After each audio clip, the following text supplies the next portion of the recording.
Hello and welcome back to the Let's Address It platform, and you are here with Auntie Adrian. And first, you guys, she did her segment. What was it? Early this year? What did this last year?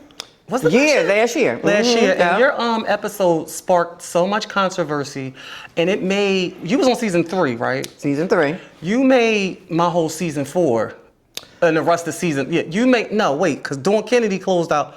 So after you was China, I think, right?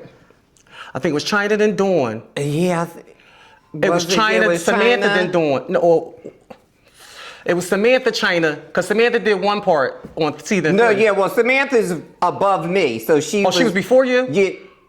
Was she above? No, because you brought these girls after me. Okay, so it was you, China, then Dawn. And then Samantha. And then Samantha again, and then Michi. And Michi. So yeah. So basically, we should have had this together. Okay. So listen, when Auntie Adrian is on my show, it caused so much controversy, and some in a good way, some in a bad way. You had gave me my best numbers.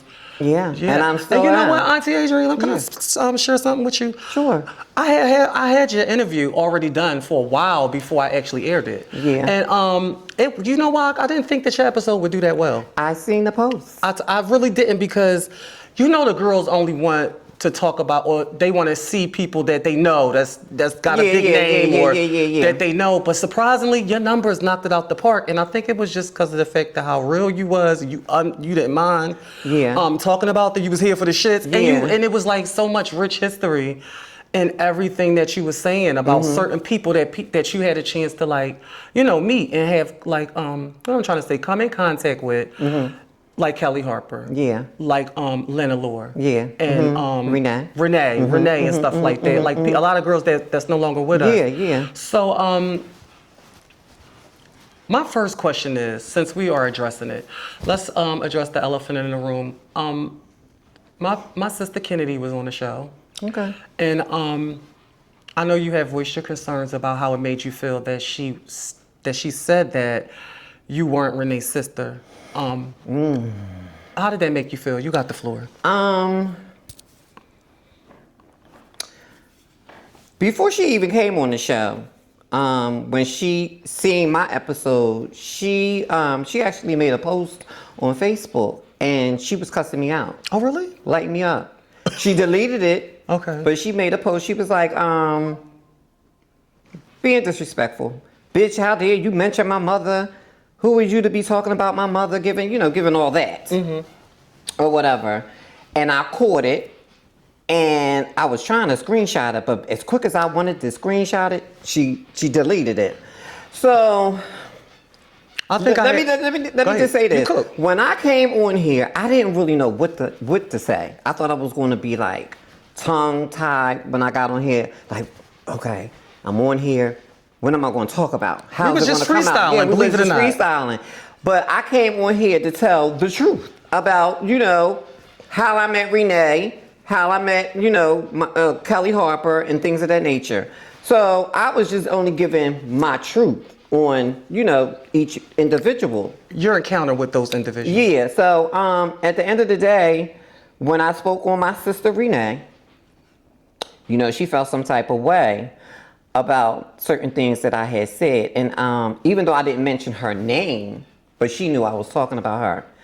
Are me and Dawn enemies or anything? No, we cool. If I was to see Dawn and we was to speak, I would speak. We don't have no issues or whatever. She just took it some type of way when I said, oh, well, she's the daughter. Why didn't they help her out? So when she got on the show, I think part of what she said, maybe I thought when she said that about Renee, Eve was her only sister. I said she only saying that child because she's just being shady. You know what I'm saying? So have y'all had any previous shade or? No, me and Dawn always been cool. Really? Yeah. Oh, I think it was. You know what? I think it was your comment that struck that. Okay. So got it. When she said it, my first thought was she was being shady. But then I got to thinking for a second. I was like, well, damn. Did Renee actually feel that way about me? Oh my God, see, I see. You never know, You know what I'm saying? Yeah. Like, and then I'm like, And I was in a moment where I was like that. I was like, I did so much for her. Like, you know what I'm saying? Was she around her children and telling them these things like, child, don't mess with Adrienne. You know, she, you know, whatever. So then I'm thinking maybe. Like, shall I go over there and use her? Yeah, you know what I'm saying? Yeah. So, like, I'm thinking like, damn, did my sister really say that about me? But then I said, child, the devil's a liar. I said, child, please. Right. I'm not even going to let that be on my heart. You know what I'm saying? So when you did the interview with Michi, and he came on here, and he made it very clear that as far as he knew, Renee's sisters was Eve. I was kind of surprised when he said Whitney. Really? I'll tap into that in a minute. He said Whitney, and then he said me. But when he said me, I was like, I started crying. Really? I was like, thank God somebody spoke up and said the truth, right? But then I had to think about like, well, damn, Whitney. So I was like, I knew they were sisters, but then, because when I had introduced Renee to Whitney when they were young, they wanted to fight on first sight. Girl, why? Yes. You starting to, oh, here it comes. I'm simmering. Come on, Because Whitney was my girlfriend, right? Oh, she reaching for the fan, y'all. She brought the fan again. Oh, she. Let me see what this one says. This one says, bye, bitch. So anyway, no, they were going to fight. Why they want to fight? No, what? Okay, see. Give me the whole story. Renee was Benji of Philadelphia. Benji cunt. Realness. Whole nine. Or earrings. The whole get up. So Whitney was my sister from Delaware. So wait, Whitney from Delaware? Yeah, she's born and raised from Delaware. Go ahead. Yup. So I remember it was funny because I was over Miss Finesse house with Finesse and Jasmine. So I had told them one of my girlfriends is coming down from Delaware, and I want y'all to meet her. So they was like, okay, cool, whatever. So I was like, I'm about to call Miss Renee up real quick. So I had called Renee. So I was like, sis, what you doing? She was like, oh, nothing, child, I'm chilling. I said, well, I want you to come over to Finesse house, bitch, 'cause I want you to meet somebody. So she was like, who? I said, girl, just come over. So, okay, boom, speeding the story up. So, Whitney got there. Like I said, we had a sister clique. So Jasmine was my sister. Finesse, you know, she was just a friend, you know, whatever. But Jasmine was my sister. So I had introduced Whitney to Finesse and Jasmine. So Jasmine would look at me and like, What? Like, she was like, Miss Adrienne, you being shady. And I was like, Miss Jasmine, what you talking about? She was like, now you know when Renee come in here and see her, Miss Thing.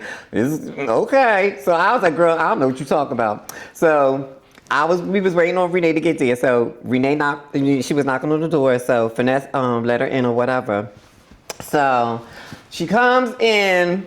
She was like, hey, y'all, what's up? You know, just being Renee. What's up, y'all? You know, popping and carrying on. So I said, oh, sis, this is my girlfriend, Miss Whitney from Delaware. So Miss Whitney and Renee locked eyes like, because Miss Whitney was done up with her figure eights, her little, Whitney her jewelry and all. Benji, She was yeah. Benji. So it was like Benji versus Benji. So I knew what I was doing. So she had said, oh, child, I ain't worried about her. So Whitney said, excuse me? What the fuck you mean you ain't worried about? Girl, you don't even know me. Renee said, bitch, you don't know me either, bitch. So Miss Jasmine sitting there talking about, Miss Adrienne, you is shady. I was like, well, what am I shady for? I'm just introducing them. So long story short, it was their first initial meeting, and they both was Benji, and Whitney had told Renee, she was like, yeah, that's my sister too. So Renee said, she ain't your motherfucking sister, bitch, because I'm the only motherfucking sister. And she was like, well, you two gonna have to get over it, Miss Renee, honey, or whatever. So anyway, they started off rocky in their little situation, you know, because I had brought Whitney into the sister circle. So anyway, long story short, when I thought about when Michi said Whitney was her sister, it clicked on me. And I was like, okay, Whitney was in her addiction, and so was Renee. Oh, so they used to go to different do they little ones and twos together. Because I remember they had told me a story like when they used to go up in the projects and stuff that they would sit on the floor facing back to back. Renee would be looking one way, Whitney would be looking the other way. They'd be like, bitch, if anything happened, you know what the fuck to do. Renee be like, yeah, bitch, because when they told me this, I was falling. Not sitting back to back in a crack house. Yeah. Renee was doing her ones and twos. Whitney was doing her ones and twos or whatever the case may be. And then there was times when, how I found out that they was really tight was it was on a Christmas. It was one Christmas. It was like 2004, 2003, whatever. And Renee was at my house. Whitney was at my house, and we was just busting up, talking or whatever.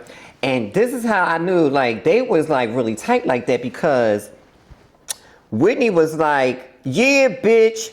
Remember when I was in the projects and that bitch stole my shit? And Renee said, yeah, bitch, and I told you don't go in the fucking projects without me. So I'm sitting there listening like, well, wait a minute, what the fuck is going on? So, and she was like, yeah, because me and my sister Tamika had to go up in the motherfucking projects and find that bitch, and we whooped her ass. And I told you don't be going up in the projects without me. So I was like, wait the fuck a minute. When the fuck did y'all two bitches start cahooping together, or whatever the case may be? They was like, sis, we was trying to keep it from you, child, you know me and Miss Whitney be doing our ones and twos or whatever. I said, so y'all really be like that with each other? And she was like, yeah, bitch. Like, what? And every day was like, sis, you got $40, bitch, because we ready to hit it. I was like, oh, y'all's a mess. So yeah, they was in cahoots together. They used to do their ones and twos together. And when Renee had passed away, Whitney was in jail, and Whitney took her hard when I had told her that Renee had died. Really? So, yeah, because I remember telling her, and she was just like, what? And she was like, sis, I'll just call you back. And I was like, they really were sisters. So I get it when Michi said it, that they were sisters. So I was like, yeah. Also, you mentioned a name a few minutes ago, Finesse, Kelly's cousin. She has some words for you too, via my inbox. No, allegedly. I can't even. Wait. Allegedly cousins. Because, honey, because there was times when Miss Kelly would be lighting Miss Finesse up talking about, child, we just know each other's family members. Miss Thing. She got it in her mind that we cousins. No. They really wasn't. No, they was not motherfucking cousins. So I don't know where she got this. After your interview, about a week later, she had got my inbox. She said, because I want to come on your show because I got to clear something up about these punks talking about my cut. Yeah, whatever. And there's no shade with me and Miss Finesse because we ain't got no issues, not that I know of. But when Kelly was living and breathing, and when she would be mentioning, that's my cousin, Miss Kelly, you know, Miss Kelly was unfiltered with her mouth, y'all. Motherfucking faggot ain't my motherfucking cousin faggot. I just let a motherfucker talk that motherfucking shit. Our just family just know each other, and that's the fuck it faggot. Or whatever. So, I don't know. She got it. What the hell was she had to clear up? Oh, she never went into it. Because if we really want to get technical, let's address it. She was the one who motherfucking took all the Kelly shit. I heard that. And I mean, like, it's crazy. It's no shade. I did hear that. Listen, Kelly passed, let me tell you something. Whitney wasn't in her right state of mind when Kelly had passed, right? I was coming, like I said, I think I kind of explained it in the first sit down. I had said that I was coming from Connecticut, and Whitney, like I said, she wasn't in her right state of mind, and she was saying something about, I can't confirm it, but my mother is, she had passed away. You did say it the first time. Okay, so cool. So here's the real tea. So when it was confirmed that Kelly passed away, right? Joanne from New York was actually Kelly's mother. Like, well, Joanne's not gay, but that was her mother. She called Joanne her mother or whatever. So Joanne had access to entry into Kelly's apartment. Like, she had keys and everything.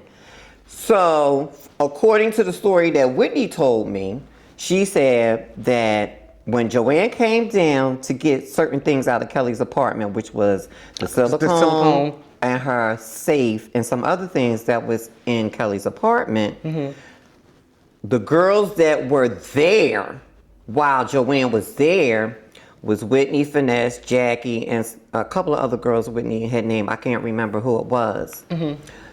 So Joanne made it very clear before she hid it from Kelly's apartment. She said, now I have the keys. And the only person that Kelly always talks about It's Whitney. is Whitney. So she said, Whitney, I'ma hand you these keys and you do what you feel necessary, what you need to do with these keys. Oh. So this is where the trickery comes in at with the girls. Not trickery, bitch. The trickeries. Yeah, they was tricky, them girls. So, like I said, Renee. Oh, she warmed up. Wait. She warmed up, y'all. So this is where the trickery part came in. And this is all out of Whitney's mouth. Because Whitney ain't got no reason to lie. So Whitney said that they took advantage knowing, because you know Whitney was still in her addiction. Mm-hmm. So Finesse managed to trick Whitney into giving her the keys. So let's talk about it.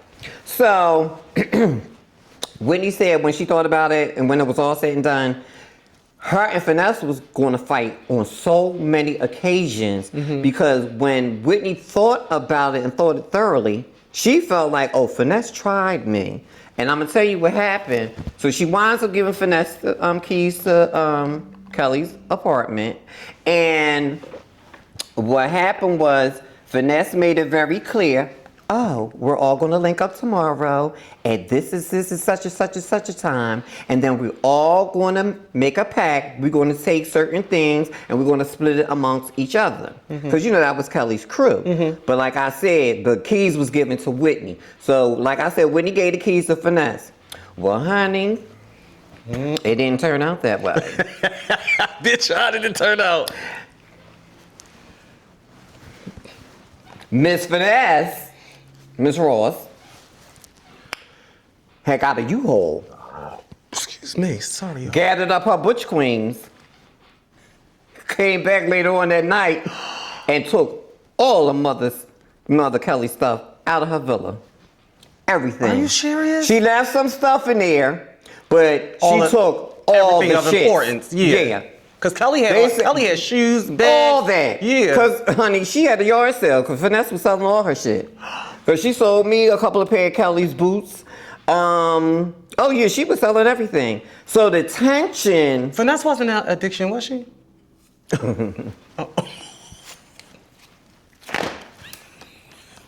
Right. Well, we said it at the same time. Right. And mind you, I didn't come here to talk about Miss Ross, but being as though Miss Ross had made it her business to reach out, so let's talk about it. So they all go back to Kelly's house, and Whitney said when they went in there, she said, well, where her shit at? She looking around like, where's the refrigerator? Really? The living room set. I don't think she took the bedroom set, but she took a lot of her, she cleaned that whole apartment out. But Whitney was like, well, what happened? I don't want to draw the story out real long, but she was like, what happened? So Finesse was like, oh, Miss Thing, Kelly would want me to have this because I'm her motherfucking cousin, and blah, blah, blah, blah, blah, blah. And Whitney was like, girl, you was not her real motherfucking cousin, girl. So they said it was words exchanged or whatever. But this is what Whitney had told me. She said all that shade that they threw and all the stuff that Finesse had took, Whitney had said something like, she had told me, she said, sis, but he was the real gagger.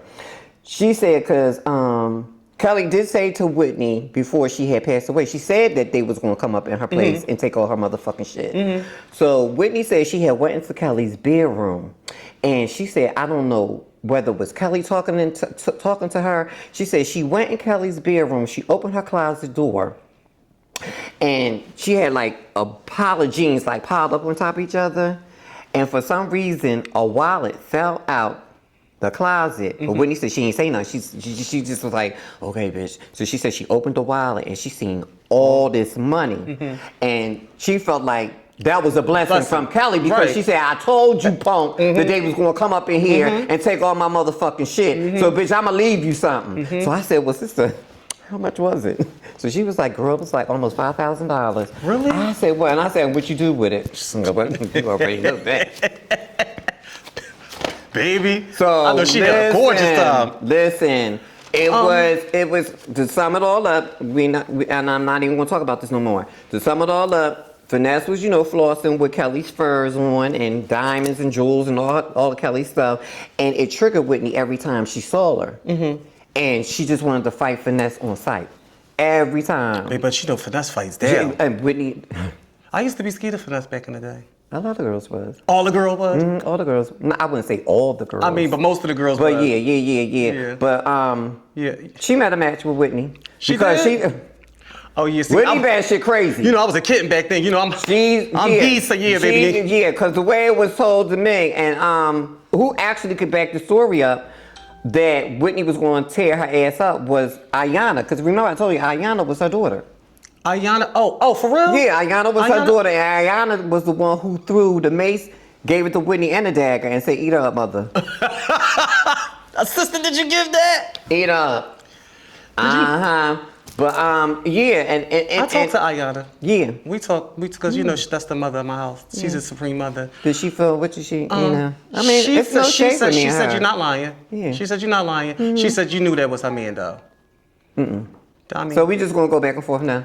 I mean, well, she's coming on the show next season. I mean, you know what? We might as well just get right into it since we on it.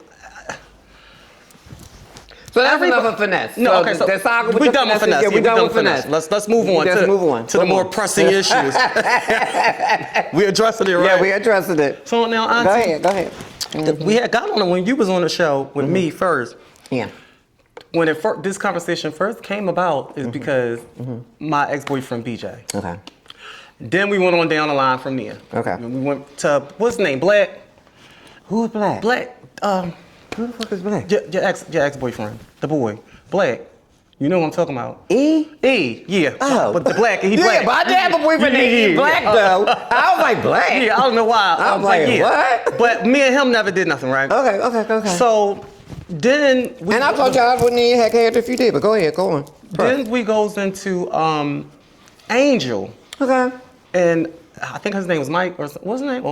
Remember I texted you his picture? You did. And you said you knew him. You was like, oh, I know he was cool as shit. Yeah, he was cool, cool. His name was Emmanuel. Yeah. That's exactly what it was.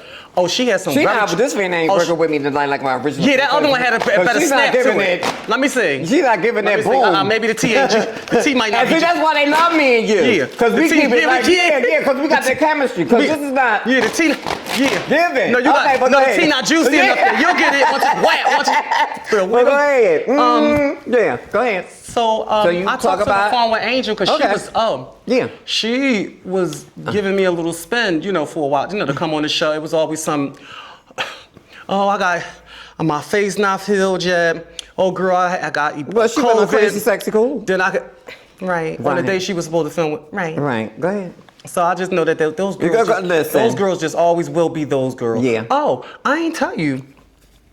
So when we planning on doing the show, so I'm like, okay, sis, talking about Angel. Okay. So I'm like, okay, sis, so just make sure you tell me what time. Ho. She sent me a text message. When we start doing Sister, I don't even play those type of games.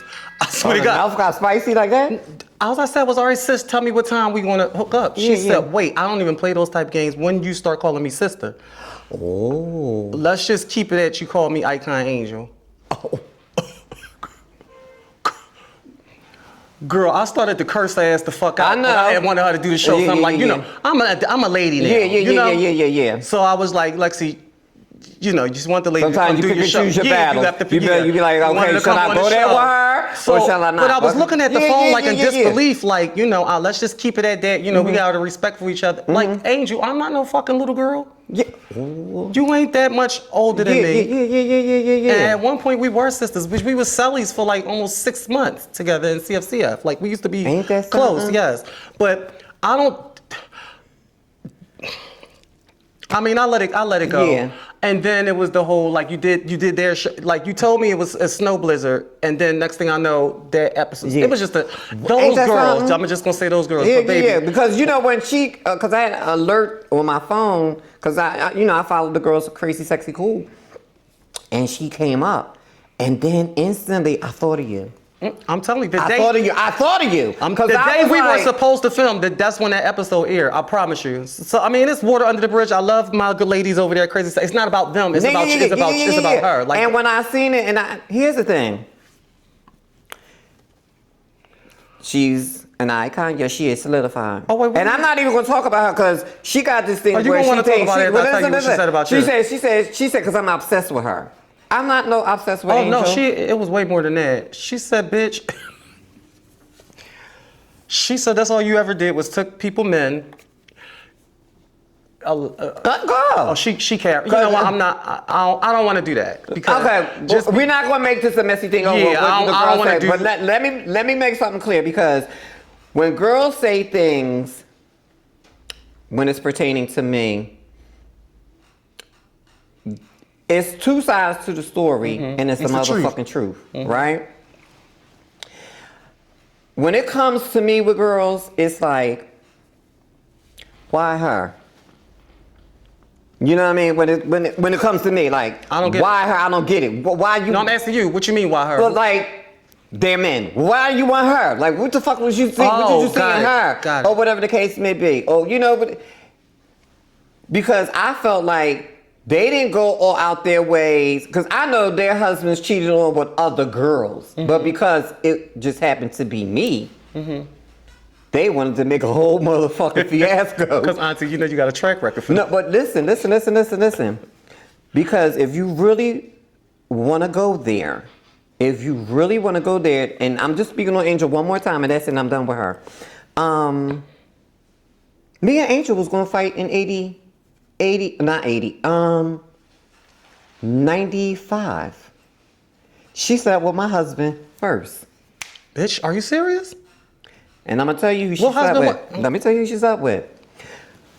When Alyssa got on the show, and I ain't going to mention her name either, but I'm just we got to do one thing at a time. I'm just covering something. Listen, but it all works together. Alyssa was dealing with this boy named Derek, right?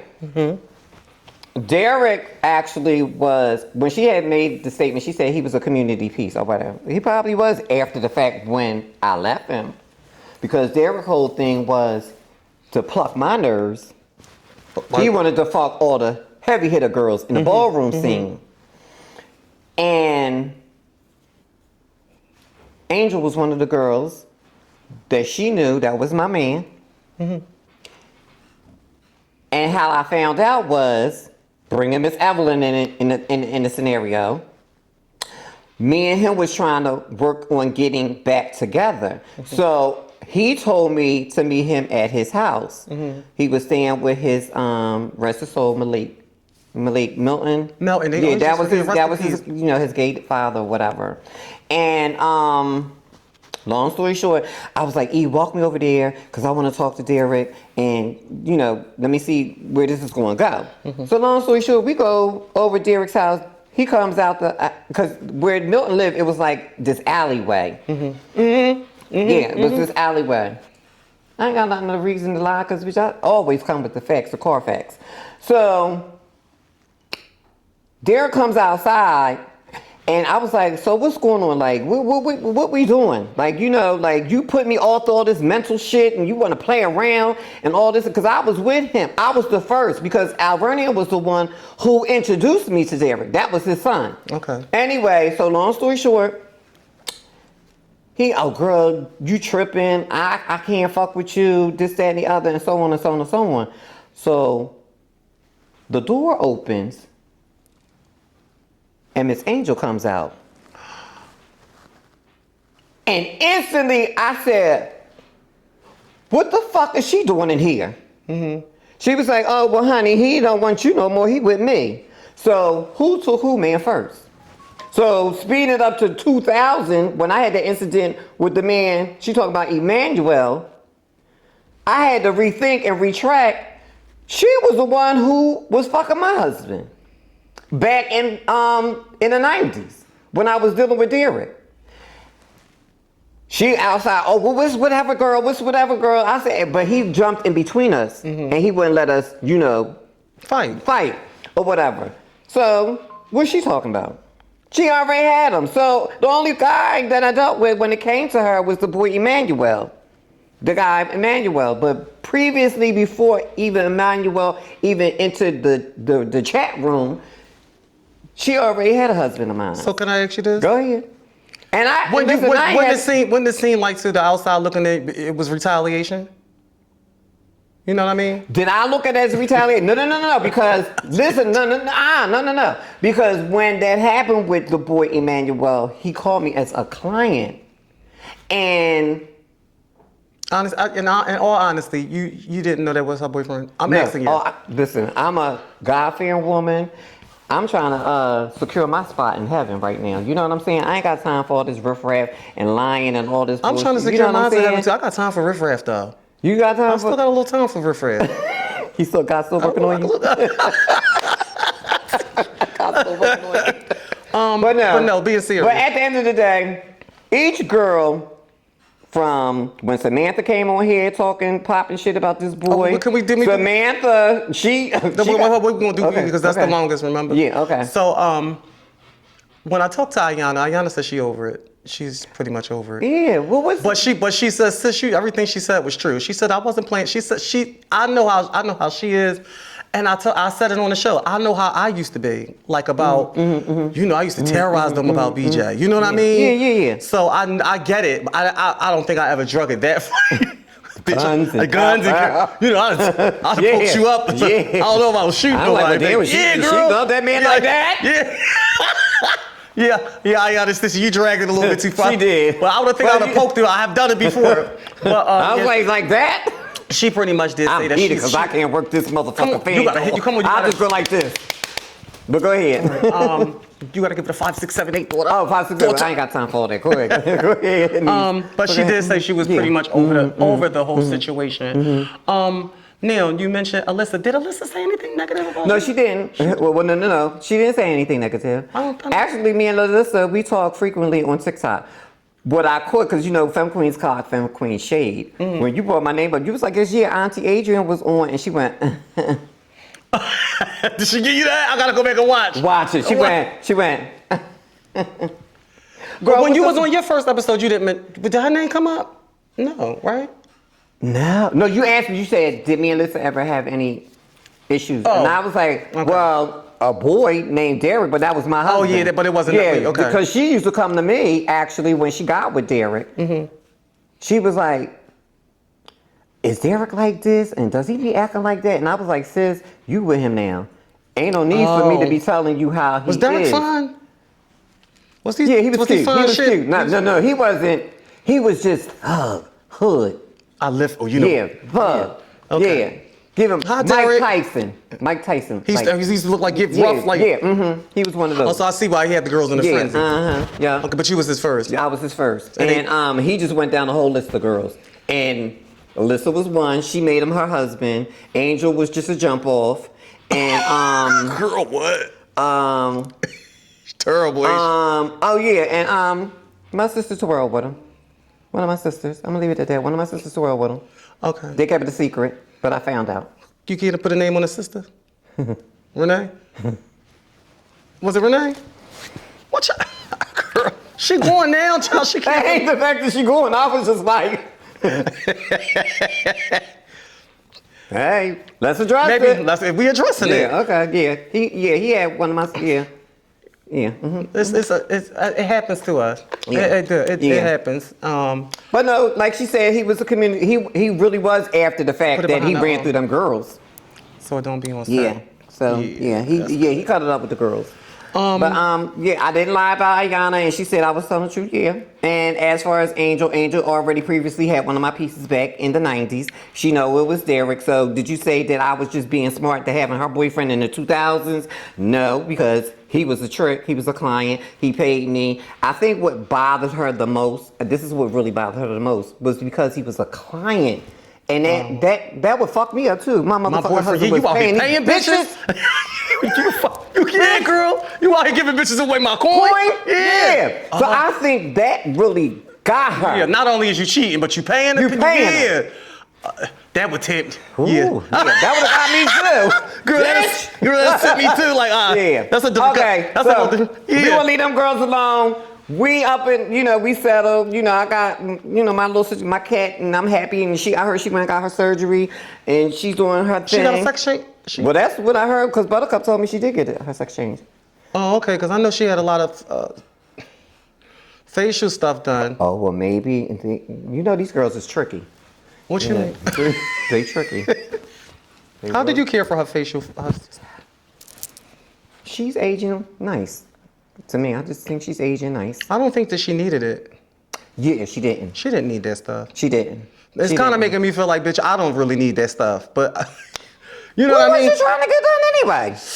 Just a rejuvenation. You know, you just want to. Well, I want that when I'm in my 60s. I want to pull back. I want my skin, because you know your skin starts sagging, and I want. Maybe I should probably There's wait a pullback. But then you know what? I think it's probably we probably not going to have those benefits and shit like that for too much long. You know, facial films is like 40 and 50. You know what I'm saying? So what I'm thinking is I hope I don't regret it. You know what I'm saying? Well, you know what? A lot of girls that I heard that got any type of facial anything, they all say the same thing. They all have these fierce migraine headaches. Really? Yeah. They be having fierce headaches. So I don't know what that's about. Like, I don't know if they in there banging the skulls and doing what they're doing, but they say a lot of girls that have got them done, they be having fierce headaches. Like on a day-to-day? I wouldn't say every day, but yeah, you have fierce headaches. I'm going to look into that. Whitney was telling me, she said one of her daughters had it, and she said, child, she complaining, she be having all these fucking headaches. I'm going to do some research on that because it's hereditary in my family. My mother had them, and she used to have to take over the prescription, high prescription, because she used to have terrible migraines, and I'm starting to get them now. Yeah. Like, so I don't know what they doing when they cracking skulls and shaving foreheads and pulling this back and shifting it around. Yeah, I might gotta do some research into that. Yeah, the side effects is the headaches, so I don't know. And then a lot of girls that be getting it, they kind of still look the same. You be like, well, bitch, what did you get done? God damn, auntie. No, I'm just saying, well, what did you get done? Tough crowd, girl. You know, and then there's some girls, they be like, you know, some girls I seen that had got the surgery, the facial fam, and they sit and you be like, okay, bitch, you need that. Yeah, that look nice. You know what I'm saying? That look nice. Yeah, girl. But some girls, she be like, he banged you all up, bitch, you still look the same, girl. And then you know what the doctor said? First of all the girls that I talked to said that recovery process is one of the most miserable things. I can imagine. Ever. I can imagine. And then when I be seeing, like, they said, the doctor, what he told me was, he said, when you get it done, he said, I want you to do me this one favor. He said, it's life changing. He said, avoid mirrors at all costs. And I was like, well, what you mean? And I was like, you know, I was asking him what did he mean? He said, because if you stare at yourself every day in the mirror all day, you're not going to see the change. You're going to, and he's okay. Let me start off with all of the facial femme girls. They told me that process, the healing process, you look fucked up. Yeah. They said the day of the surgery when you get out, you're fine. Blind for 2 days. Yeah, they said your nose be so dry with dried blood that you can't breathe. They was like, you can't breathe. You can't eat for the first, you can't breathe. Fuck all that. And then the swelling, and then they was just like, you look ugly, and then they was like, it's extreme pain, like all day pain. And then it was like they started like being depressed because it was like, oh my God, I'm never going to look normal again. Because that healing process. Yeah, the healing process. Yeah. You know, bitch, if they shaving scars and they all got that permanent scar across the forehead. Now think it through. Yeah, I'm gonna think it through. I don't think that you need it. Maybe I can try to go a lighter route, like some type of I think you got a mini facelift. Thank you. I think everything is sitting perfectly on your face. But we girls, we always thinking that we need something. We are our worst critics at the end of the day. Like, we see stuff that we want to change and other people's don't. So maybe they got a new procedure out that they do the strutting. And they, you know what I'm talking about? I think I seen something where they taking and pull the skin back. Pull the skin, that's probably what. Maybe I might go for that. I might go for that because I like that pullback. Yeah, that little mild pullback. Yeah, right. Yeah. So but all that cracking the skull and shaving and all that. Yeah. I'm cool. I'm cool for that. Yeah. Your daughter was on the show. Which one? I ain't got no daughters no more. Oh, no more. Oh, God damn. Nambi was on your show. Tricky. Tricky? Yeah, she's tricky. She's very tricky. My sister Nambi was here. What? Miss Seaon. Oh, don't you do that to Wendy Williams. Why you call her Wendy Williams? Because when you see her little videos, mama be titties cinched up. Oh, with some big belts back in the day. They used to wear the big belts. Back Wendy. And the little polyester dresses. And she just sitting there with her cup. And Yeah. And girl. Don't do sissy like that. No, because all right, let's play it. No, this is why I'm giving it to her like that, because she gets on, she tells her story, and I caught it when you was like, well, who attacked you? She said, Adrian. You said Adrian. It was like, well, what? Did you attack that lady? No. Let me tell you what happened. Please give me the story. Miss Tricky was tricky. Okay, so. That was your daughter at one point, though, right? Loved her down. No shade, that started there. I loved Nambi. She was a mini-me. She was not a stable girl. She was running from this person's house, that person's house, whatever, so on. This was during the time when my house was raining, Vittadini. Mm-hmm. And, you know, I had mostly a lot of girls in my house, all the femme girls, or what have you. So, I had a condo on off of South Street. Rest his soul, Tony Karan. Mm-hmm. He,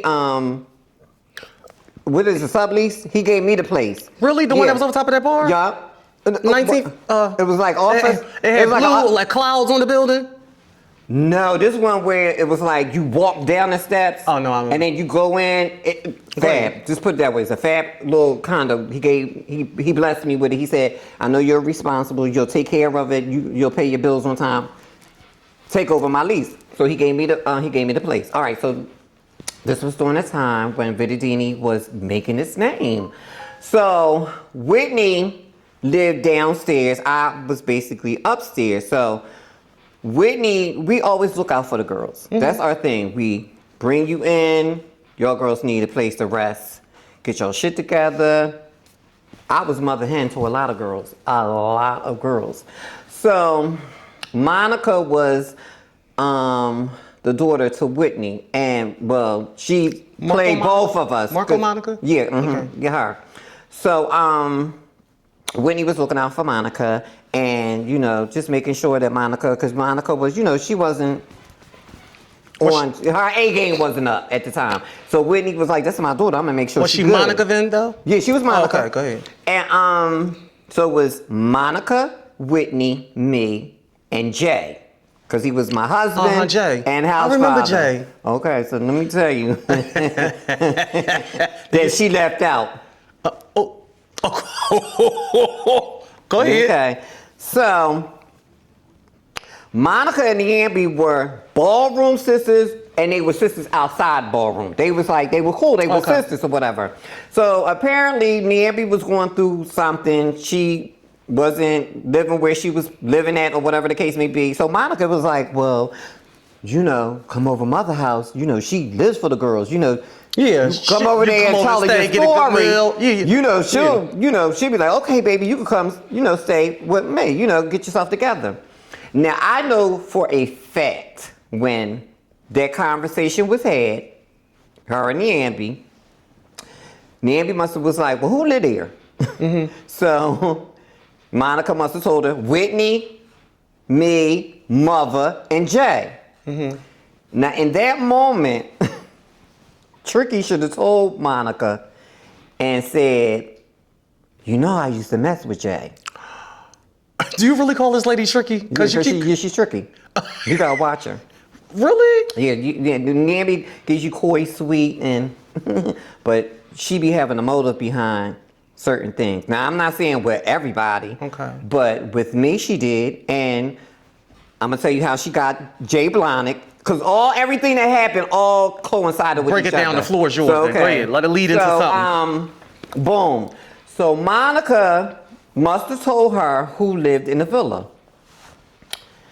So she must have was like, probably in her head, okay. But never saying anything to Monica like, oh, well, you know, I don't think I could go over there because, you know, she didn't tell you either?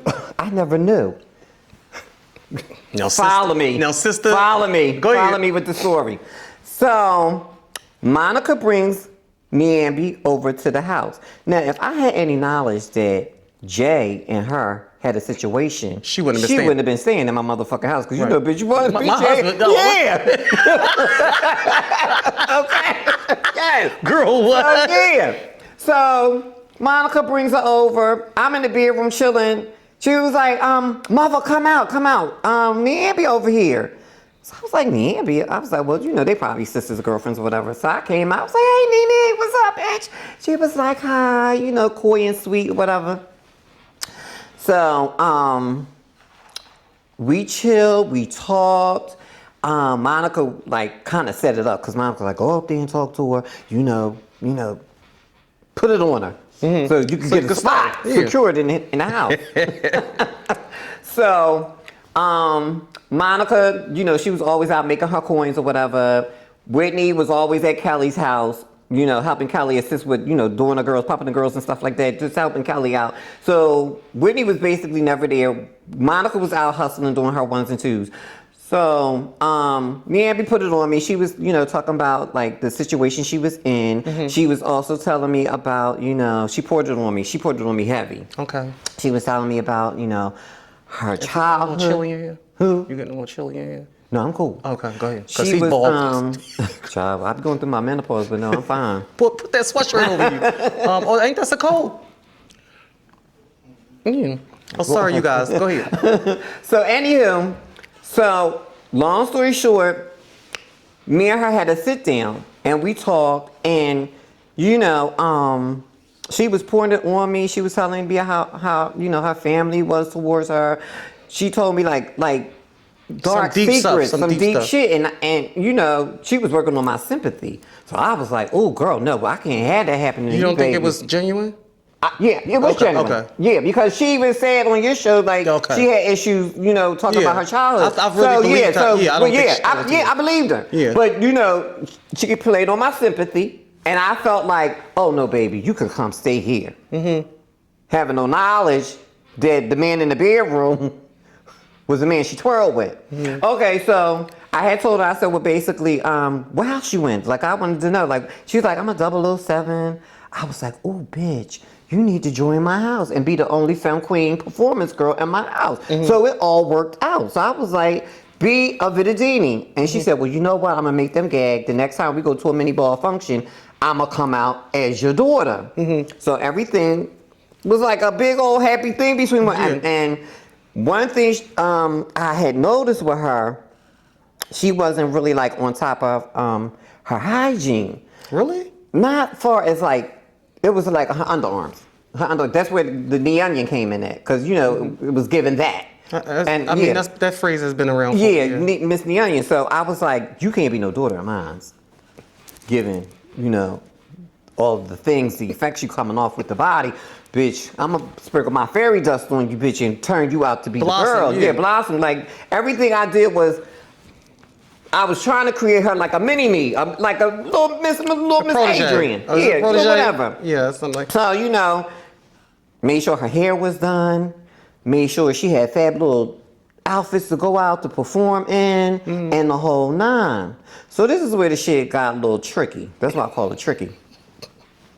So during the time I was preparing for my house ball, so every day I was out going to the trophy shop, you know, getting my trophies together and, you know, getting decorations and stuff. But Monica was with me all the time. So she did mention on the show, she said, I felt jealous because she was like really close to Monica. Okay. Yeah, so I could see that. But see, this is where I call her tricky because all the times we asked her to go out with us, she didn't want to go. She wanted to stay in the house. She'd be like, oh, I'm tired. Y'all go ahead, do y'all thing. And Jay would be in the bedroom. And me having no knowledge that they even had a situation, because if they had a situation... Now, sister, you did. Yeah. Was they having, though? Ooh, was they? Wait a minute. She ain't tell you all that. That's why I'm glad I'm on the show. She's gagging that I'm here to really... Sister, you left this out now. Now, sister, you left all of this out. Oh, wait a minute. So you might have to come and reread it. It gets even better. So, anywho, the times when I was out running with Monica and we was doing what we needed to do to get this house ball together, whatever, she had enough time where her and Jay were alone and they was doing their little ones and twos together. You know what I'm saying? And they had it set up where after mother throw her house ball, we gonna pack our shit and run up to the sunset together. So this is because the shit is funny because we addressing it. The shit is funny because all the shit didn't even dawn on to me until after the ball when I started putting pieces to the puzzle together. So after the house ball was done, we had a successful ball, the whole nine, whatever. One of the Butch Queens was throwing a party, a hotel party. I don't know which one it was. I don't know if it was Man Prodigy. I don't know which queen it was, but Monica wanted to go to this party, this hotel party. And I was like, girl, I ain't going to this hotel party. She was like, come on, Mom, you need to go. They came and supported you at your function. Come on, show love. I was like, all right, bitch, we want to go. So we was like, Nambi, you want to go? She was like, oh, I ain't going. And she's like, I'm going to just chill. But Jay wasn't home. Jay was hanging out with his homeboy, Andre. Andre. You know, they the double duo. Yeah. Andre. So what happened was, at that time, Andre was dealing with this girl named Stephanie. And Stephanie had ran across a lot of money because she had a lawsuit and she had all this money. And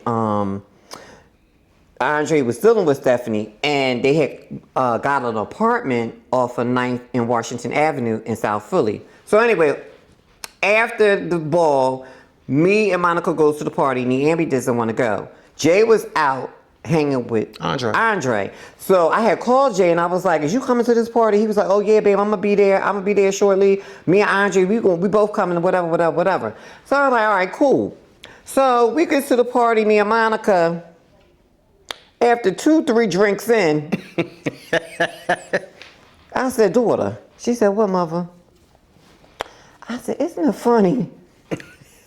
Nambi don't never want to go nowhere with us. She always want to stay in the fucking house. She was like, yeah, child. She was like, what you say? What you think? What's thing? So I was like, I don't know, bitch. I said, well, let me call Jay and see where he at. So I called Jay. He sending me the voicemail. He wasn't picking up his phone. It was like 3:30 in the morning, going on 4 o'clock. I was like, bitch, I'm out of here. Let's go. I said, because I'm feeling something in my spirit. Something ain't right. That intuition, that female, ooh, want to get you? So we need a party. So Monica, she was on tilt. She was like, bitch, if I think what I'm thinking and you think what you thinking, she said, baby, I'm going to tear her ass up. She said, because bitch, she said, well, we ain't going to be in the, come on, mother, we just going to go home. So we go home, gets in there. Nambi wasn't on the couch. So I was like, Nambi! We ain't hear nothing. So Monica goes downstairs. She's like, well, wait a minute. Her clothes ain't down here. I said, well, wait a minute. Let me go in my bedroom. I goes in the bedroom, opens the closet door. All Jay shit was going. Oh, she ain't tell y'all about all that.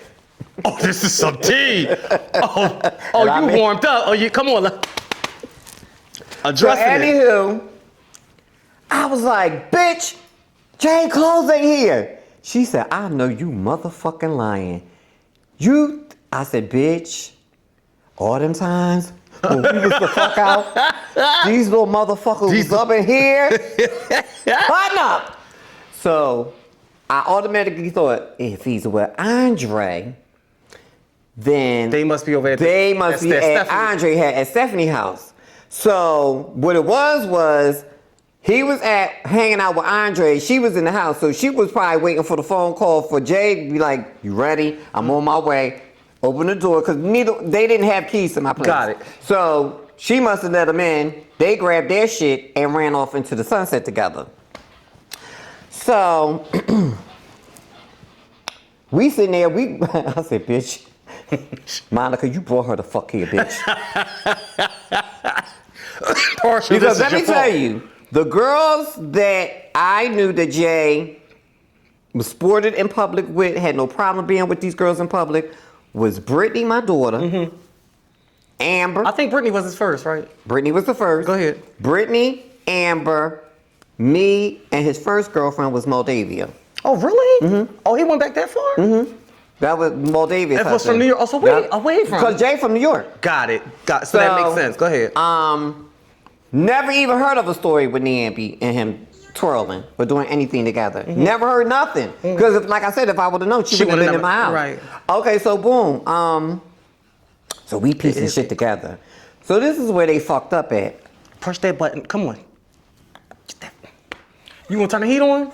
Because I'm starting to get a little... All right, we're going to pay it. Go ahead. They probably these bitches. So what happened was, this is where they fucked up at. They was bragging about it. They was going around like, yeah, bitch, I work that bitch, and I'm with my husband, and yeah, honey, and she was giving all that. So word was traveling that they were together. Like, they out and about, and she snatched my man up, and all this and this and that. So, I said, I got to find out where they live at. So Brittany, my daughter, Brittany, you know, she calls me, she said, mother, because you know she got that talk, mother. That motherfucking faggot, because she kind of gave like Kelly too, because when she had that like That's how that Brittany voice. was. She was like, I'm on my way to your motherfucking house, bitch. Because, bitch, I'm going to eat motherfucking Jay up. And where they at? So, anyway, Brittany comes over, so we all sitting around, we trying to figure out, I said, let me call motherfucking Kelly. Because Stephanie was going around Kelly's house like faithfully every week getting pumped, because she had all this money. So I calls Kelly, ring, ring, ring, ring, Kelly pick up the phone. Kelly. Who this? I say Adrian. Oh, faggot, I done heard.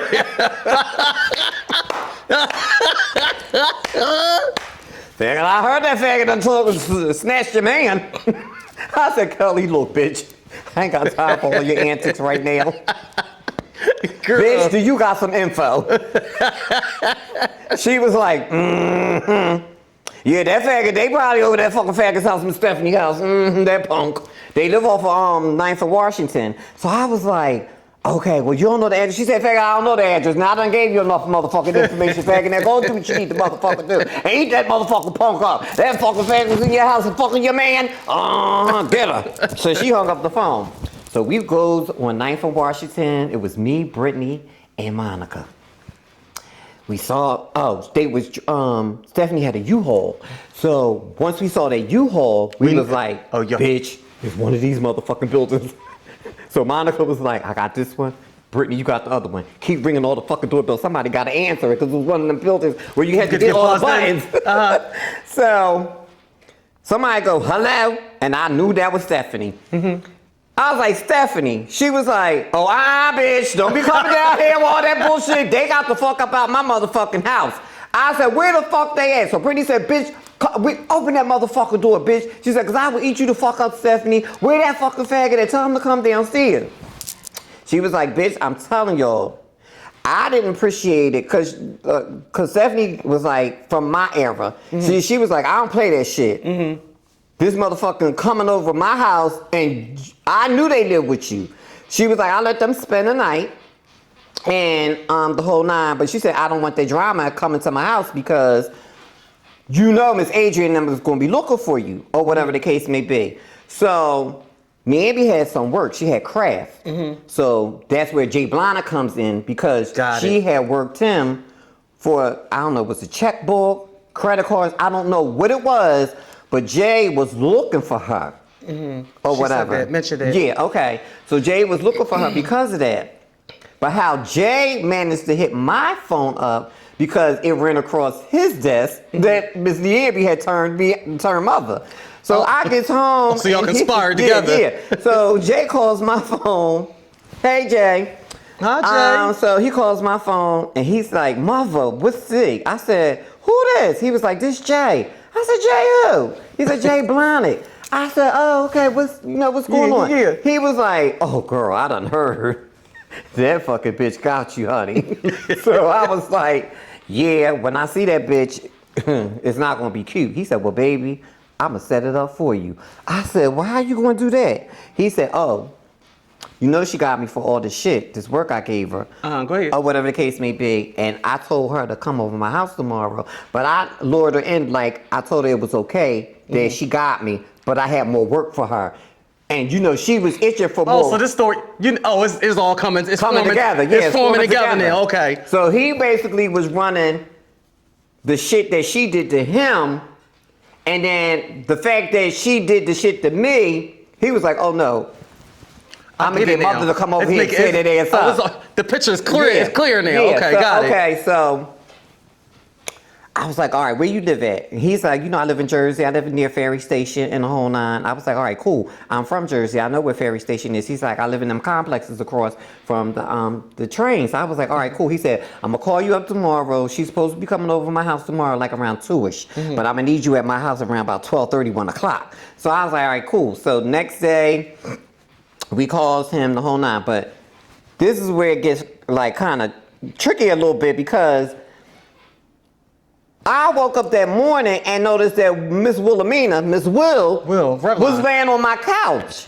And I was like, well, what you doing over here? Well, that was my nephew. Yeah. So I was like, well, nephew, niece, because he was both, them and, They, them. Yeah, they, them. Yeah, they, them. I was like, what you doing over here? He was like, oh, yeah, child, me and Monica, we was out drinking last night. And I was tired.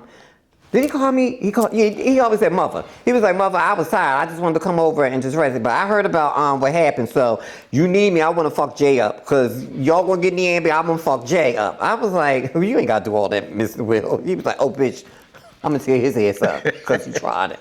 So, is Jay still living? Huh? Is he still alive? Jay? Yeah. Oh, yeah. The stories that I'm hearing, he's looking real bad. Oh. The drugs. Oh. Yeah, Go ahead. fiercely. So, anywho, that explains how Will came into the picture. Like, because when, she kind of explained it, she was like, well, Adrian, Monica, and Will, they jumped me. So when I woke up, I had noticed, like I said, Will was laying on the couch or whatever. So Monica was like, mother, you ready? What we doing? So I was like, yeah, we gonna go over Jersey, whatever. So me, Will, and Monica caught the train. So I said, well, what we doing? I said, well, listen. Monica was like, I'm going to do all the fighting because we sisters and we the same age. And mother, you ain't really gotta do shit, but I'm gonna tear her motherfucking ass up because I'm feeling some fucking type of way that I brought her into our little family circle. So Will whole thing was like, all I know is I'm going to whoop Jay ass. Because Will just had this thing where he would just look around like, I'm going to whoop Yes, that was definitely what that was like, Will, say, come here, auntie. That was Will be like, yeah, because all I know, I'm going to whoop this motherfucker that's definitely ass. Will for you. I don't give a fuck what you say, auntie. I mean, your mother. Yeah, why he talking to you? You doing all I don't that give a fuck shit what there. you say, because I'm going to tear his ass up. So I was like, all right, boom. So we get to Jersey. We find the complex. We get in there. Jay had a fab house. He was very hospitable, very nice, and we were talking the whole nine. So he was like, all right, so she's on her way over here, or whatever the case may be. And what I'm going to do is I'm going to lure her into my bedroom because I have a bathroom in my bedroom.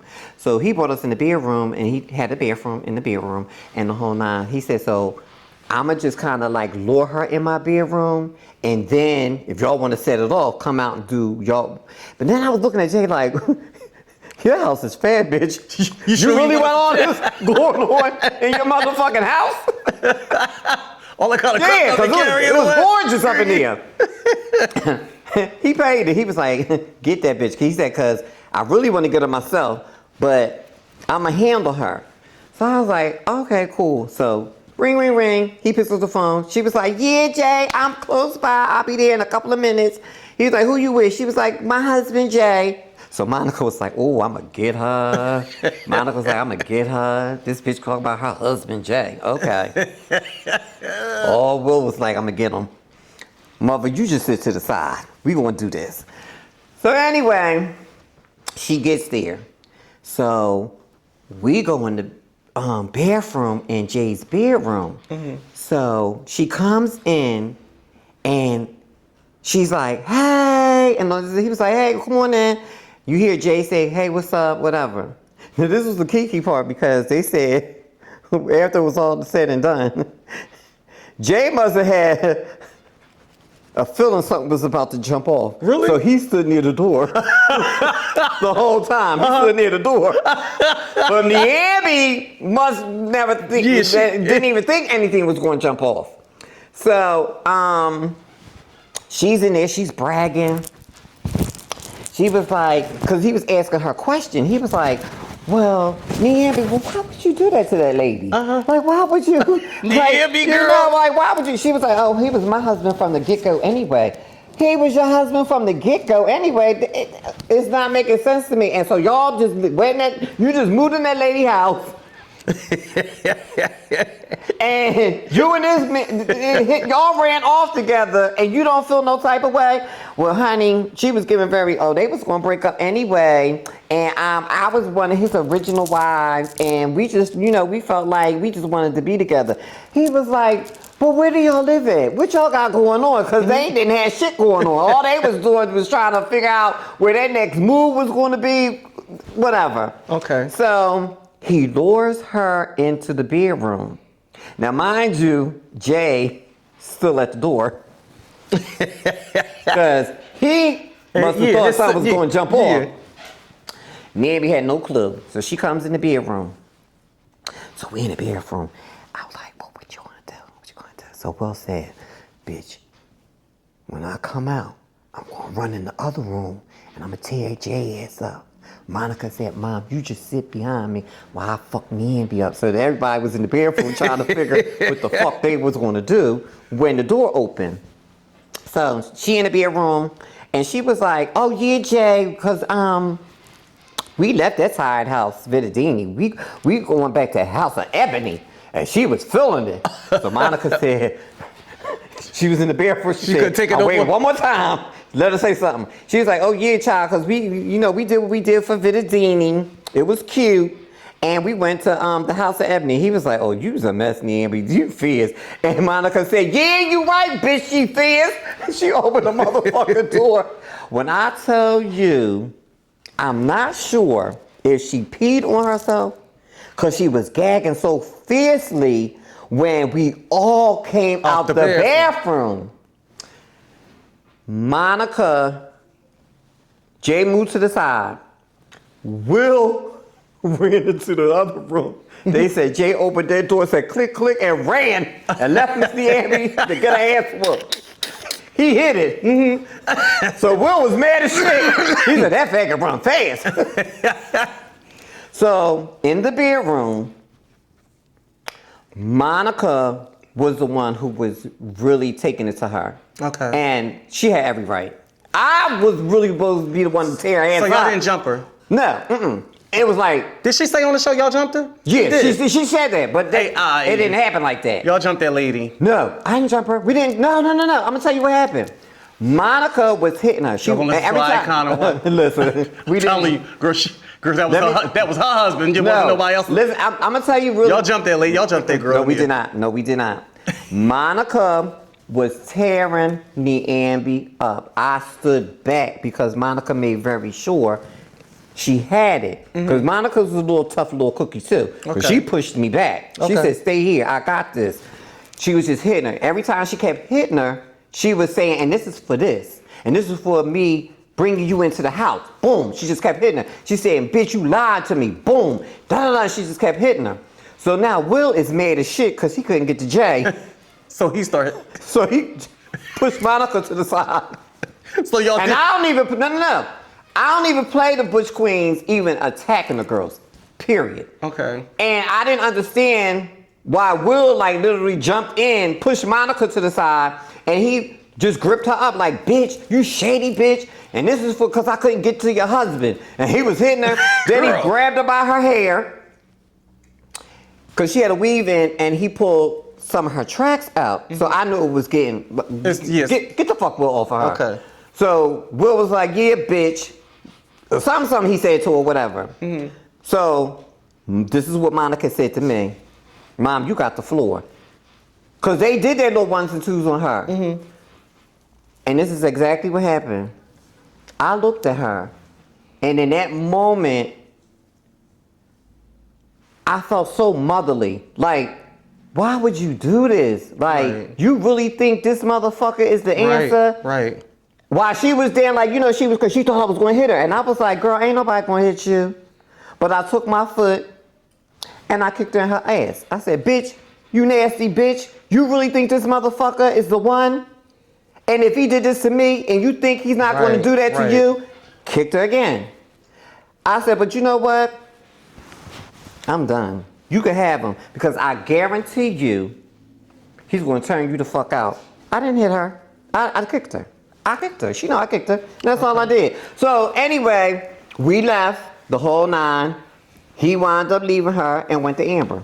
Are you serious? Yes, he left her and went to Amber because she ain't had no motion. She ain't had nothing going on. She was crafting. They was going from hotel to hotel. Jay want a girl that's stable. Mm-hmm. That's what they want. They want the girl that got the house or apartment that can cook and give all of the things. And Miss Nambi was young and she didn't have none of that going on for herself. So he left her and went back to Amber. Pull that leg so up. that was the story with Miss Mia. Pull this leg up. Oh, the other one. Oh, this Sorry, yeah. Okay. So that was the story with me and Miss Nambi. If I see Nambi, when I speak to her, if she want to speak, sure, I'll speak to her. Were we enemies? No. Not at all. I'm glad you came on here. But, you know, I felt like when the girls came on, because I was living rent-free in their heads, and she mentioned me, and she didn't really go into detail. For some reason, I was like, I knew I was coming back. Mm-hmm. For some reason, I kept saying, because my show was doing so much numbers, I was like, and people was like, we want her back. People were inboxing me, like, you opened a portal of people that I have nieces and nephews all over the world. Like, after they saw my segment, I got nieces, and they all address me. They all call you auntie. Call me auntie. Adrian. They come in my inbox. Oh, auntie. One girl was crying. She said, why did Renee have to leave us? Really? She was so beautiful, auntie. She was like, thank you for sharing that story. They was in my inbox the same way too. They was like, oh, auntie, you gotta have her. Shout out to Lisa Thomas. She, you know, because a lot of girls now, they doing what you doing.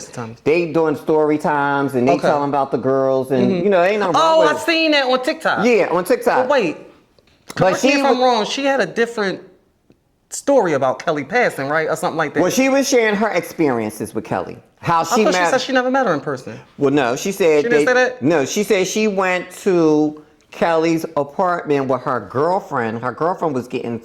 Okay, got it. And she said, but Kelly never touched her. She said, but she was in Kelly's presence because she. Got it. So Kelly did the girlfriend. Her girlfriend, yeah. Because she said she didn't get no work. But what made me jump in on her when she was telling her story, when she was talking about how she died, it wasn't right. It was like, no, girl, that's not what happened. Right. So I jumped in her DM and was like, sis, this is what happened. Okay. And this is how it happened. Did she correct herself? And that's when she came out with the video. Oh, and she tagged me in it. And she that was very my big name. of you, Lisa. She be having some escapades going on. Yeah. I clicked on one of her what's your name's girl. Yeah. She be giving all the trying to date, chase her or something. Yeah, girl. She be telling her life stories. She's a little lot lizard. What is it? Lot lizard. A lot lizard. What they call it? Y'all know what I'm talking about. You know when they be working at the truck stops and stuff. Oh, one of them. A lot lizard. She got a lot. She be having a lot of escapades going on, shenanigans and stuff. But yeah, that was big of you for clearing it up. I told her and she did a video and she said, you know, my girlfriend followed her on TikTok. She talked about Foxy Girl, and she was like, she inboxed me, and she broke it down. She said, well, Foxy Girl inboxed me, and this is how Kelly passed. Really quick, for the people that want to see more of you, because I know they was asking in the comments, what was your Instagram? You know, they so nice people. It said it at the beginning when you sat down. Foxy, it had your Instagram. So tell them, what's your TikTok? My TikTok is Foxy Girl. Was that Foxy Girl? Give them the spelling. FOXXYGIRL. What is it? Foxy Girl. And my Instagram is my birth name. Because I had it under Miss Fox, but I thought it was. No. Because I'm verified. So when you verify, you have to give up your real government name because you have to submit your ID. Got it. But my tag name is FoxWorld008. Yeah, that's the one that go for it. That's the one that you gotta type in. Yeah. So it's FoxWorld 008 for Instagram. Double X. Double X, I mean. Is it FOXX? Yeah, FOXX. And then World. All together, one word. Yeah.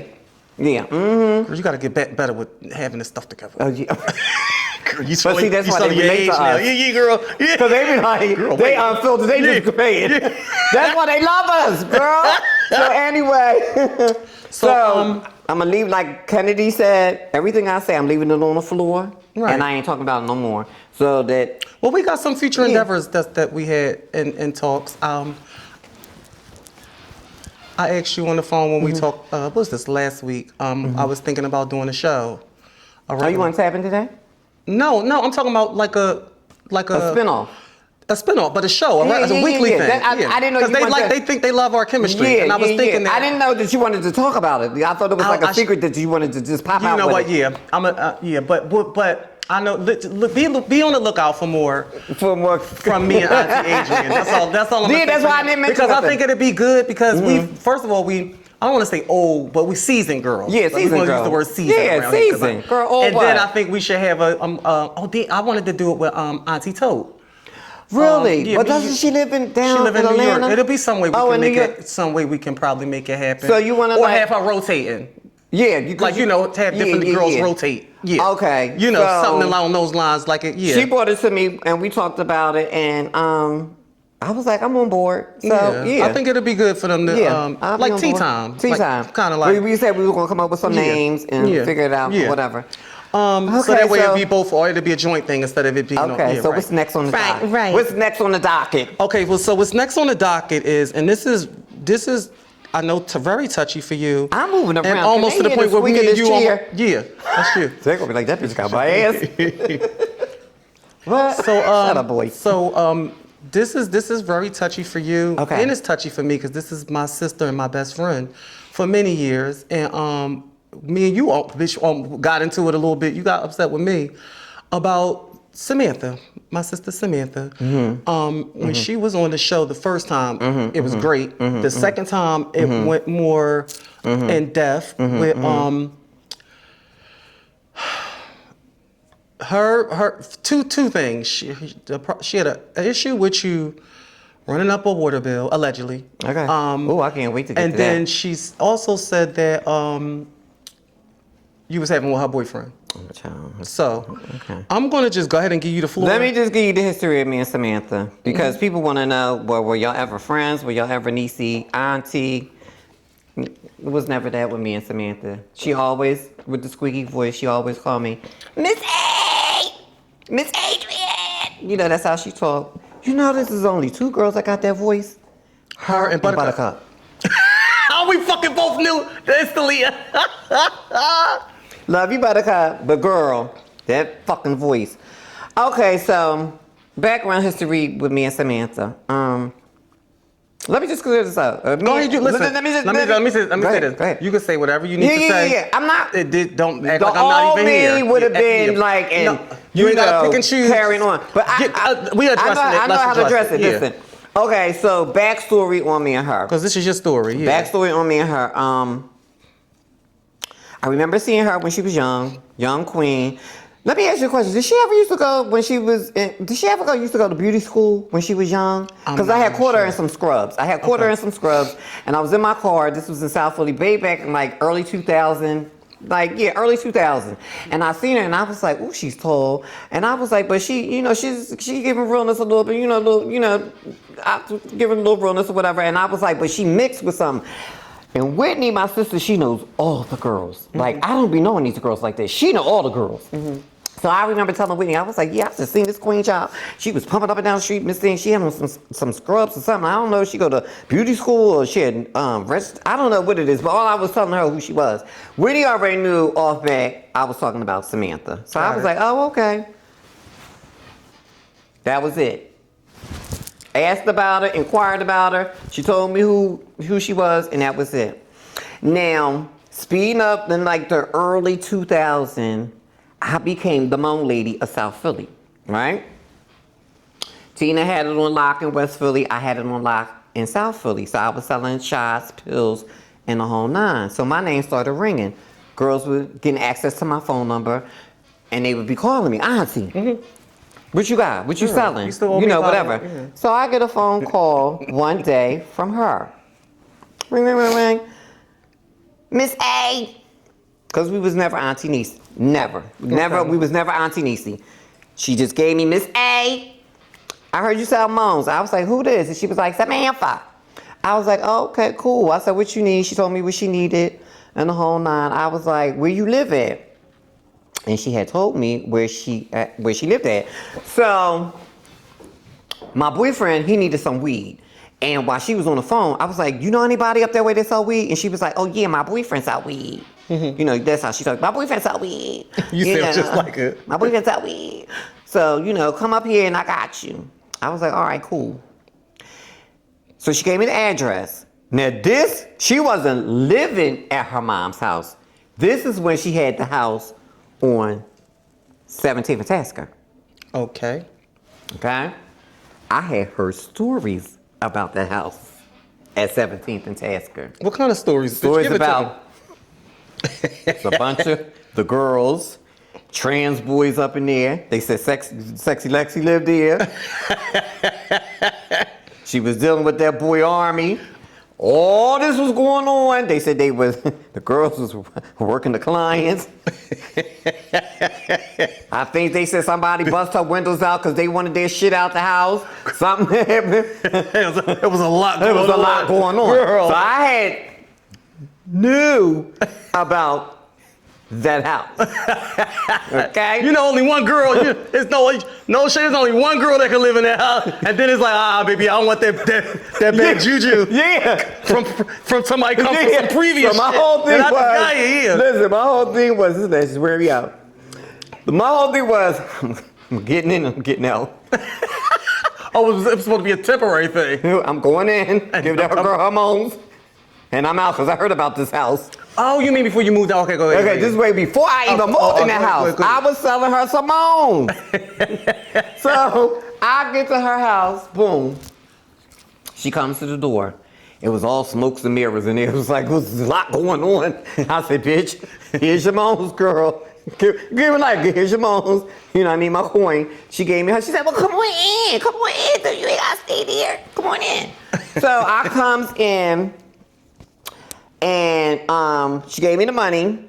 And then I gave her the money for the weed. Boom. The boyfriend gave her the weed. She brought it to me. Oh, she was with Army at the time? Yeah. Okay. Was she with him? Because she was with him. Yeah. Okay, so boom. And if I'm not mistaken, did you move out? He went to jail and then I moved in. Oh, okay. All right. Yeah, so remember cool. when I moved in, he was in jail for the gun. Okay, all right, cool. She said that on the show. So he was there. So you must not. I was in jail. I was going, girl, we swapped basically. He went in, I came out. Oh, okay. So, all right, boom. So, this is where things went left with me and Samantha. Okay. With Samantha, not Samantha. No, it was me, honey. It went left. Oh, yeah. So I'm noticing she had all these DVDs piled up against the wall. Against the wall, in the living room. Wait a minute. So I'm like, damn, bitch. I thought I was the only one that had DVDs and shit like that. I was like, bitch. I said to her, damn, girl.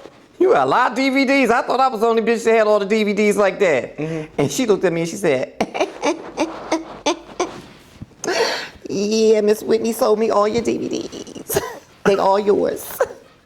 And in that moment. Oh, bitch, are you serious? In that moment. Now, I made it both of them. I was mad at her because she made a joke about it. Yeah. Playing in my face. Girl, they all yours. They all yours. Girls.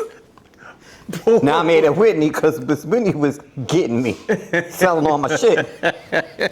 Girl, I'm swear to God, it's so much. It's everybody got their own piece of the story. I'm telling you. So wait, because I want you to see where this goes with me and her. So I'm like, oh, so you mean to tell me my motherfucking sister been coming up here selling you my shit? She was like, yeah, girl. She be coming up here all the time, child. And she was like, all right, girl, have a nice day. And I pumped. I'm in the car. Now, sister, you shady as shit for that, girl. Okay, I'm in the car. I'm heated. I'll zoom back to the house. As soon as I get in the house. Bitch, come the fuck up from that motherfucking basement, whore. She was like, well, what's up? I said, come the fuck, because Whitney had the basement. Come upstairs. So she was like, what's the? I said, oh, so you been stealing my motherfucking DVDs and selling it to this bitch up there, selling my shit? She was like, who? I said, bitch, don't ask me who. That motherfucking faggot, you know, because I talk like Kelly sometimes too. Yeah. I said, that motherfucking faggot, this all fucking the faggot, the white chick. You probably run a little bit more than that. Yeah, I was like, the white faggot, the white chick. She said, oh my God, she was over it. She was like, this bitch ran her mouth. Now, Whitney mad because, you know, they got a history. Yeah. They love each other, they hate each other. They love each other, they hate each other. Honestly, because you know, I can honestly tell that they were really friends. Yeah. Especially since I told you that we always pretty much was into doing bids and stuff together. Yeah. So, you know, we was in there with Whitney. So, Whitney and you know, and Whitney was Samantha, always on state, you know. Yeah. So, Whitney, they had a little situation. Well, yeah, they had a situation. She was selling the bitch her shit.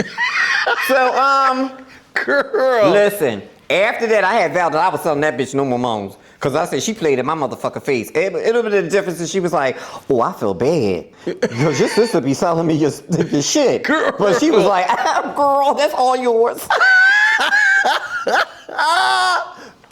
So Sister, you played big time So for that, she though. already knew All right, so come on, let's go. it was going to be rocky with me and her.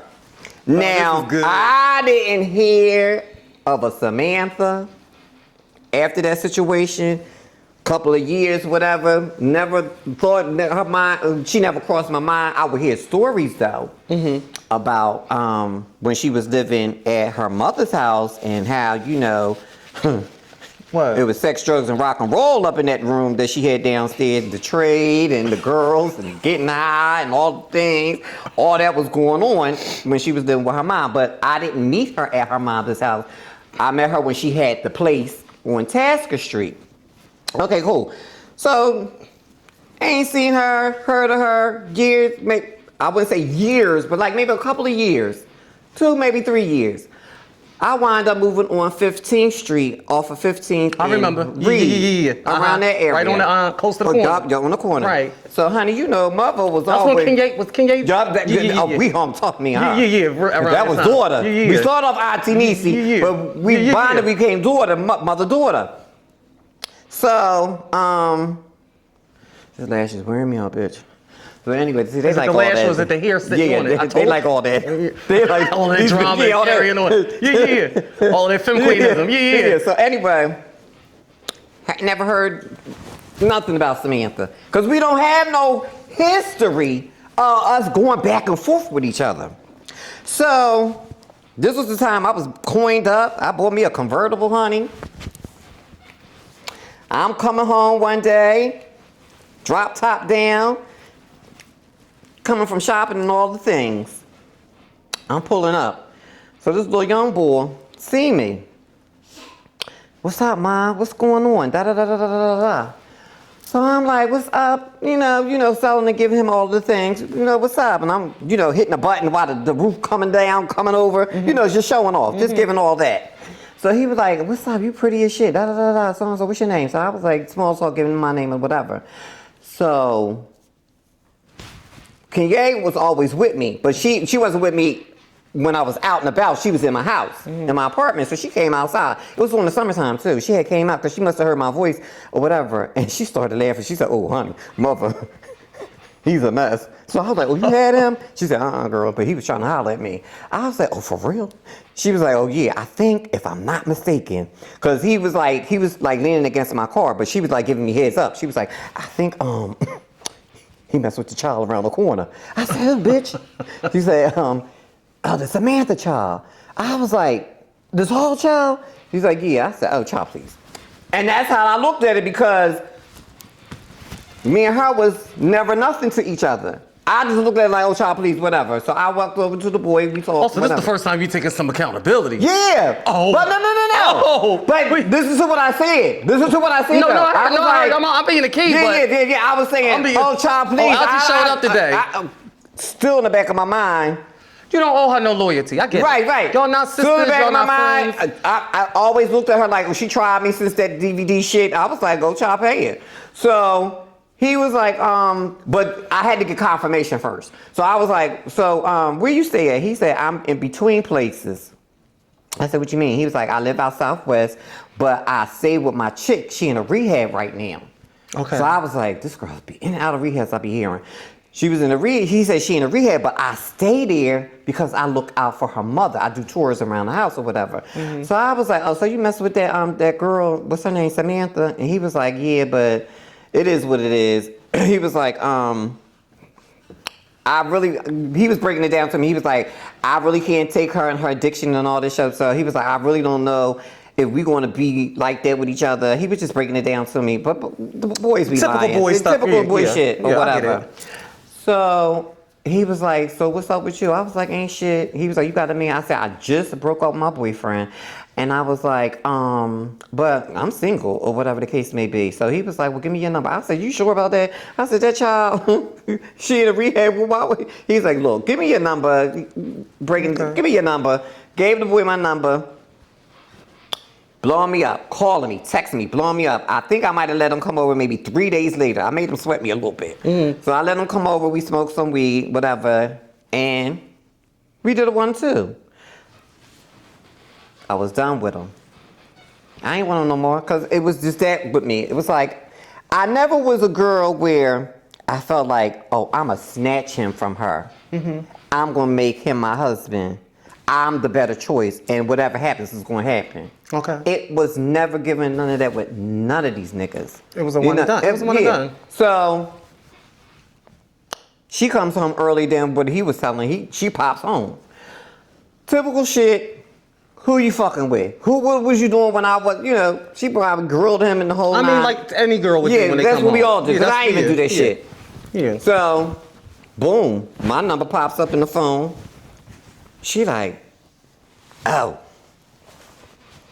you fucking that bitch? You fuck Miss Adrian or whatever. He was like, yo, he must explain to her it was a one. Oh yeah, whatever. But she got on your show and she specifically said that she called me and she told me that if I catch him around your house again, I'ma fuck you up. First of all, why would you even call my house and ask me if I catch him around your house again? I was like, girl, I'm not with him. I don't want that nigga. First of all, she didn't even call me. I'm gonna tell you when she called me. This is when she called my phone.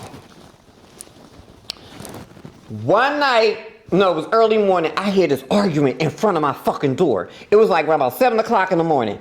And I'm hearing, and I thought I was dreaming at first. I was like, bitch, why am I hearing this girl's voice and I'm thinking in my dream? But I'm hearing this arguing, or whatever the case may be. And I hear him saying something. And then all of a sudden it got crickets. I ain't hear nothing else. Mm-hmm. Didn't think of nothing. I thought I was the fuck dreaming. All right, speeding it up to the point where she said she made it clear that she busted my car window out. So my boyfriend that I had just broke up with, he was cool with the boy. Oh, really? My boyfriend at the time, his name was Michael. Michael, I didn't even know. Like I said, we had just broke up. So the chase is always right. Yeah, exactly, right. Girl, I'm so mad this fan don't work, girl. I'm so mad that fan don't work. That was a prank. I know they mad too, because I've been flicking. And something told me to bring my original fan. But anyway, so, all right, boom. She said she called me. She never called me. This is when she called me. So Mike goes over Samantha's house, but not to see Samantha. He goes to see his homeboy. Okay. So in the midst of him going over her house, she bragging about, yeah, you need to watch your fucking girlfriend. He was like, I don't go with her no more. What you talking about, Samantha, or whatever the case may be? Because he brought it all back to me, how the conversation went down. Okay. She was like, yeah, that's why I bust that bitch window out. He was like, well, why would you bust her fucking window out? What the fuck y'all going through? Or whatever the case may be. Oh, she was fucking my motherfucking man. So now he feeling some type of way about the bull. Because that's his homie, but he didn't know, right. The plot thickens. So the bull. Girl, this is why you got to get both sides of the story. Yeah. So the bull was like, I ain't know, man, that was your chick, and he was like, yeah, we just recently broke up, or whatever the case may be. He was like, oh damn, like. And Mike was one of them cute little arrogant boys because he's so shady. So anyway, because he went over there to go smoke a blunt, a L with the boy. So later that morning, maybe close to 12 in the afternoon, I'm hearing this bang, bang, bang, bang, bang, bang, bang, bang at my door. So I'm like, who is it? He was like, open the door. It's Mike. So I was like, okay, but maybe he's trying to get back with me. So I got all cute, pulled it together to come outside and sell it to him. But it didn't go that way.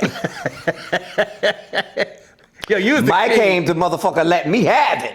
And he already spooked the window was broke. So he was getting ready to seal the deal with me. So he goes, we ain't been broken up for over fucking 2-3 weeks now. So you out fucking this bitch nigga? So I'm like, who is you talking about? So he was like, Samantha. Well, how the fuck you know? He was like, cause I'm cool with the dude. I can't even remember the boy's name. He was like, I'm cool with homie. I said, you cool with him? Well, wait a minute. So that's where you coming from? And he was like, yeah. And he was like, oh, so you was messing with him? I said, first of all, don't be questioning me about a motherfucking thing because we not even the fuck together. So I forgot his name too. I forgot his name. Whatever. It just slipped my mind. Go ahead. So anyway, really? No, it wasn't. Go ahead. So anyway, how my convertible was set up because I didn't even spook anything was broken. You have your big window in the front, and you got the 2 passenger windows. I didn't have a window in the back because my convertible was cloth. So my window in the front wasn't broke. So she got the side. She got window. the. You know, they're the most expensive ones. Wait, she got the side window, but I didn't see it until Mike turned it, and he was like, "Oh well, you better go get your fucking window fixed." I was like, my window butt, bitch, ain't no, what you talking about? He said, yeah, your window fucked up on the other side. He said, she left the brick in there too. I said, so wait a minute.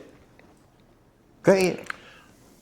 Didn't you tell me that you thought you say she ain't bust my window out, he bust my window out? Let me tell you. So he made you think that he did it at first. Listen. Is that what, okay, Let me bring it to you. So he was trying to throw shade at me, my ex, and he said, that's why your window is busted. Okay. So I said, oh, that bitch bust my motherfucking windows? So I ran up and looked on the side. I said, oh, no, she didn't. So he said, all right, peace, and he pumped. He said, peace, pump. He said, you got that right, you rich bitch, you got it. What I said, fuck you, pussy, and he went on his way. So anyway, now I'm heated. I'm like, oh, this bitch bust my motherfucking car window. Now, this is where the story gets tricky, who really did it. Because apparently that day, she must have kicked him out. Because they must have got into an argument and she must have sent him on his motherfucking way. Okay. I get a text message and he was like, yo, I ain't with her no more. He was like, yeah, she told me if I wanted to come back and stay with her and live in her crib, I had to prove to her and bust your windows out. So it was kind of making sense of the argument I was hearing outside Got it. She was like, if I can imagine how the argument went. Like if you don't fuck with that bitch, go around there and tear her windows out. Cause that's some shit out of it. Yeah. You don't go over there and beat her up. And this Tear her ass up. Yeah. So that's what he texted me back. So I was like, fuck that, call my phone. So he called my phone. I said, so I thought I was dreaming. That was y'all arguing in front of my fucking door? He was like, yeah, we was rolling. We were arguing. We running around. She mad as shit. She talk about you love me, you prove your shit. Break that motherfucking bitch window. So what happened that night? Yeah! Bitch! Yeah! Girl, these stories are starting good. So I'm like, so that was them you heard outside. Yeah. So I was like, well, so was it you that broke my motherfucking window or was it her? So he said, yeah, I broke your window. So I'm like, when I seen the episode, she was big and bold and said, I did it. I broke your window. So I'm like, well, if he said he did it and she said she did it, who did it? I guess I can see where she coming from though. Like, bitch, she had it done. Yeah, she had it. Yeah. In a nutshell. I said, this is what I'm gonna do. I remember I had called Whitney. This is so funny. I had called Whitney. I said, Whitney, come the fuck down here, because she was living in Germantown. I said, you know that child? She bust my motherfucking car window. She said, who? I said, your homegirl, Samantha. She said, oh, no, the fuck she did. And so Whitney came down. She said, well, what you gonna do? You wanna get the car? I said, bitch, I gotta get the car window fixed, bitch. She said, let's take that same motherfucking brick and bust her motherfucking mom's windows out. And I said, no. Because I had stopped Whitney. I said, no, because her mother is elder. I don't give a fuck, bitch. She ain't no problem busting your motherfucking windows. Bitch, that's what's up. I said, no, I'm gonna get her the white woman way. She said, what you want to do? I said, bitch, I'm about to press charges on her. So what I did was I took pictures of the window, took the pictures of the brick, the whole night. We went down to the district, and I had, and I remember I had went on the ads. I had took a picture from her, the city paper. Yeah. The city paper ads with the whole nine. So I had pictures of her. So I went down there and made the police report or whatever. So I said, but she lives in close proximity to where I live at. So how do I go about getting a restraining order? Mm-hmm. Mind you, she still didn't call me yet. She said she called me. She ain't called me. I'm gonna tell you when she called me. So he told me where to go to get the restraining order. So I go down there, long story short, get the restraining order. I remember she said on your show, and she said I didn't know how to spell her name. Mm-hmm. Come on now. I went to Catholic school from 1st grade to the 12th. I'm very intelligent and I know how to spell Regabudo. So I get down there to get the restraining order. And when they type in names and stuff, all your shit come up. Mm-hmm. All your priors. All your shit. They say, she's a regular. She stay, yeah. Oh, she's well known in the system. So I was like, yeah, and I'm playing cunt. Yeah, she's a tranny. And she's tall, and she mad because her boyfriend wanted me, and the whole night just giving it, just the giving theatrics, it all that. yeah. The theatrics. I'm cunt, and that's a man, that's a tranny.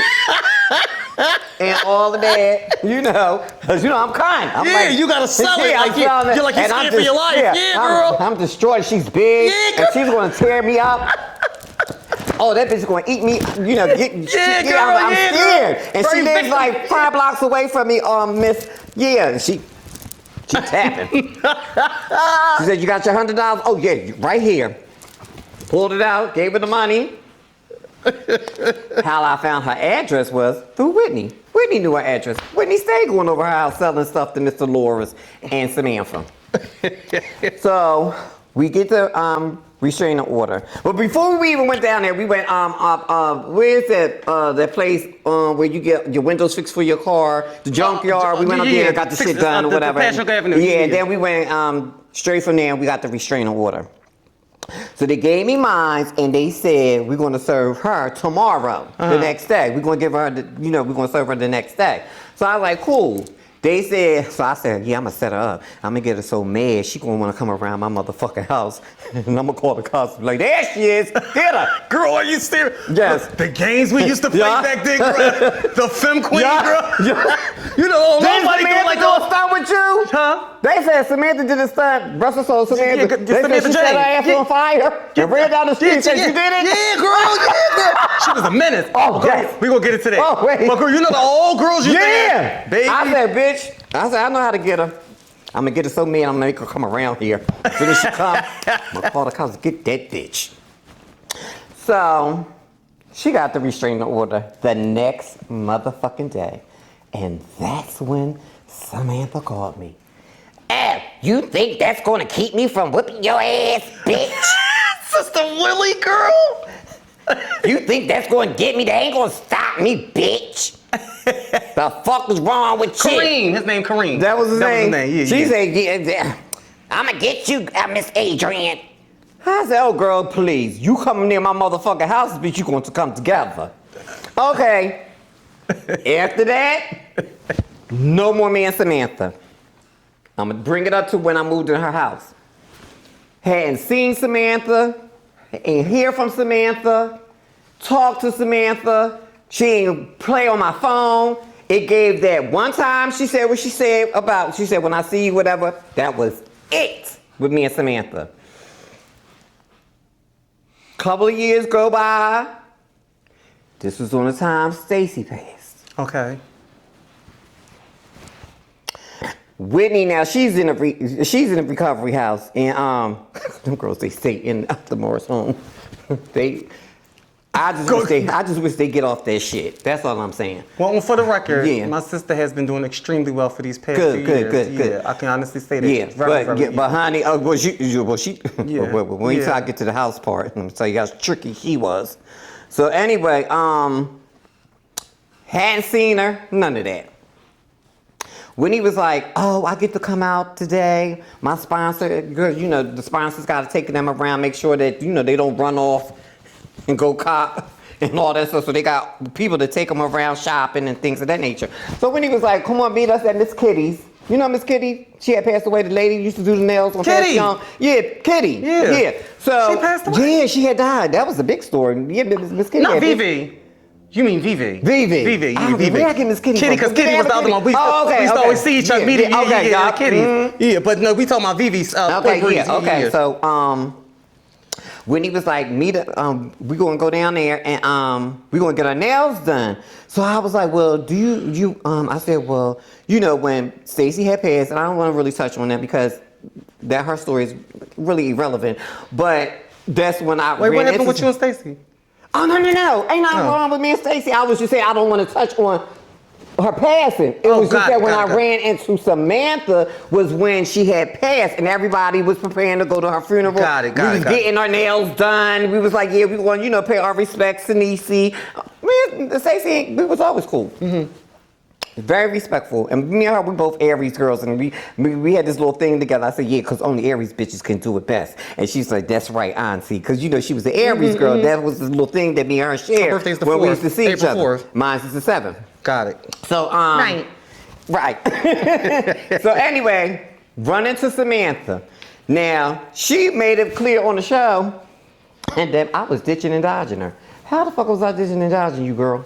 Girl, I ain't even seen you in years. Like, what are you talking about? See, I don't like girls when they get down here and they want to give a show and they want to say this and this and that and so on. And I'm like, girl, I think that's probably why I was so mad the night when we talked, because I was trying to express to you what was going on. And you was like, auntie, look, something ain't right with you right now. You look like you're a little high. I said, yeah, bitch, I just got my motherfucking breast reduction. She said, I kind of figured something. She said, but I'll call you back. Go get your rest, girl. I don't think that's shady, bitch. I blocked you. I said, she don't listen to me. She don't listen to me. I said, she's so fucking fierce. Oh, mistake, I paid it. But anyway, runs into her in the nail salon. Mm-hmm. She was like, hey, girl. I was like, hey, how you doing? So it wasn't like, okay, what's she about to do? Mm-hmm. I know she ain't still mad over this fucking boy from fucking 7 years ago. Mm-hmm. So we just all in the nail salon. We getting our nails done or whatever. Now, this conversation is a little tricky, but it ain't. With them beads. You want these? I said, stop messing with them. Oh, the beads? Oh, okay. So we in the nail salon, and like I said, Whitney and her, they cool. They cool as shit. But this is their period where they still fucking with each other or whatever. So she had said something that kind of struck everybody's attention in the nailery. Mm-hmm. So she was like, oh yeah, I don't think I'm going to her funeral. So Whitney was like, well, why you not going, girl? I thought y'all was all a clique. Y'all was all sisters and stuff. She was like, She was like, because I had found out stuff about this motherfucker talking about Army. She was like, she was just going through it. She was like she was really going through it because I could tell she was going through it because of the way she was talking. She was like, I had ran through his phone and yeah. That's what she kept saying. I'm not going to her funeral. Okay. So we put 2 and 2 together with the T was, or whatever the case may be, in a whole 9. So that was the last of me seeing her in the nail salon. I wound up getting an apartment on Passyunk Avenue. Now I'm bringing it to when I moved into the house. I called it the Amityville Horror House. I said, bitch, the 666 house. All that shit was going on in the house or whatever. So I had an apartment. Me and Whitney wasn't living together. Whitney was running the streets or whatever. I was sick of Whitney at the time because she was just tearing me up, stealing all my shit. And we had to separate. Mm-hmm. So I get a phone call. Ring, ring, ring. It's Buttercup. Auntie. Oh, that's right. You said stop playing with my beat. Yeah, because that microphone can pick it all up. She said, Auntie. I was like, what was the Cup? So she was like, well, I got a proposition for you. And I was like, well, what's it? So she was like, well, they brought it to me first.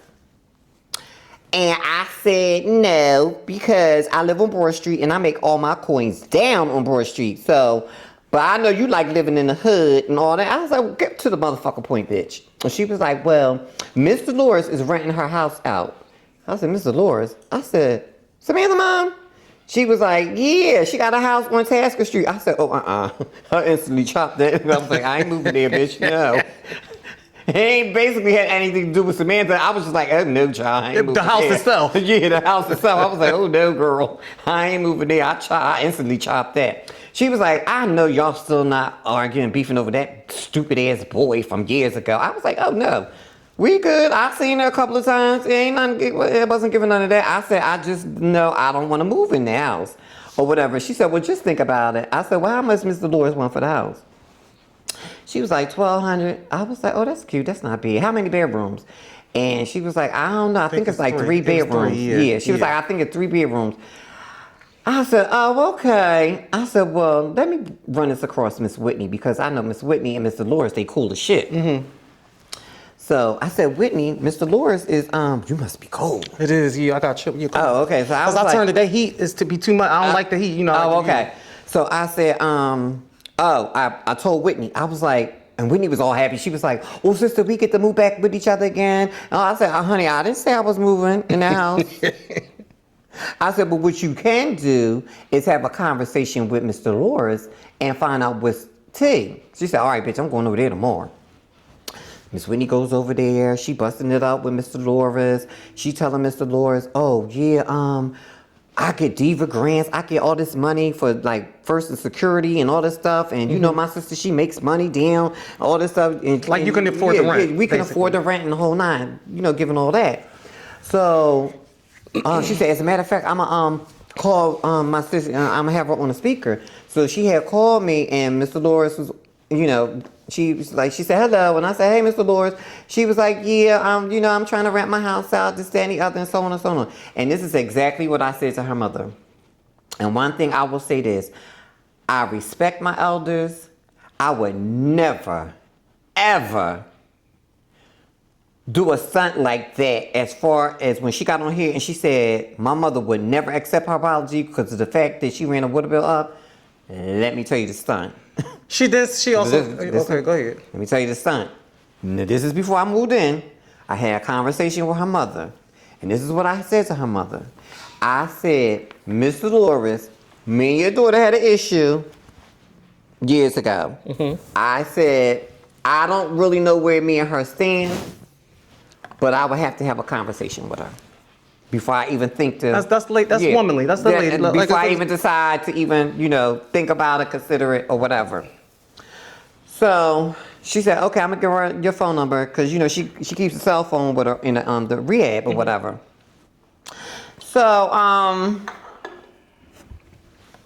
next day, ring, Miss A, Adrian. I was like, yeah, what's up, Samantha? She was like, and I really felt that she was coming from a sincere place. Honestly, she came from a sincere. I could hear it. I could tell. I feel that we talked about this. And she came from a sincere place. She was breaking it down to me. She was like, that last husband of mine, he turned me out, and I've been fucked up. No shade. I've been really mentally fucked up. Miss A, because she always call me Miss A. Yeah, she took his death for it. No, this is before he had passed. No, that's the house. That was that time. It was during that time? Yeah, because that's when the house. That's why you was able to move in. Yeah, okay. So yeah, she said she took his death for every She said Dad really took her there for years. And so yeah, I love you, sister. And at that moment, I knew she was coming from a good place. Yeah. So I was like, okay. I said, well, this is my rule with you, Samantha. If I do decide to take that place, you're not playing landlord. Okay, you're not gonna feel like you can come around and think you running shop when you come home. You know, because I had to set boundaries with Miss Honey. I was like, we're not doing that. Okay. You know what I'm saying? Now, if I'm renting from your mom, I'm renting from your mom, and I'm gonna be paid. And she gave Harry this. Girl, you think I worry about me, child? She was like, you know, you can help you helping my mother out. She's like, just give her the $1,200 and so on and so on and so on.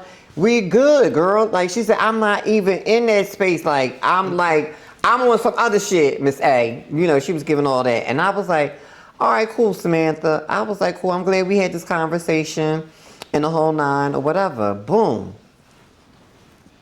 So I called Miss Dolores and I said, well, when can you show me the place first? I want to see it. Mm-hmm. She said, come around. I'm going to show you. So I went around. She showed me the place. And instantly I fell in love with her because I used to tease her about her Sweetest little rosy lady, cheeks ain't she? Mm-hmm. with her little blush. Mm-hmm. And I used to be like, I call her mommy. yeah. I used to be like, girl, who you trying to get? With all them pink cheeks and all that stuff. She used to laugh and giggle and stuff. So she was like, well, I'm going to just let you know. When my daughter lived up in here, it was a fucking mess. She said, but I'm going to show you how I hooked everything up. Mm-hmm.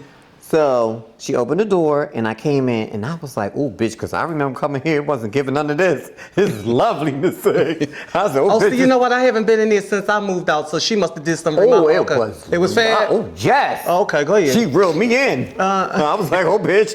I was planning this one. And then, you know, that's the location. Yeah, wait a minute. No, I'm talking about farther. Yeah, right. But wait a minute, hold up. 2 blocks away from Broad Street. Go ahead. So I had it all set in my head how I was going to lay this place out. Oh, I'm going to put this here, this here. So she rolled it in. Like, I was like, I'm going to get this place. After I done had the conversation with Samantha, we cool. Yeah,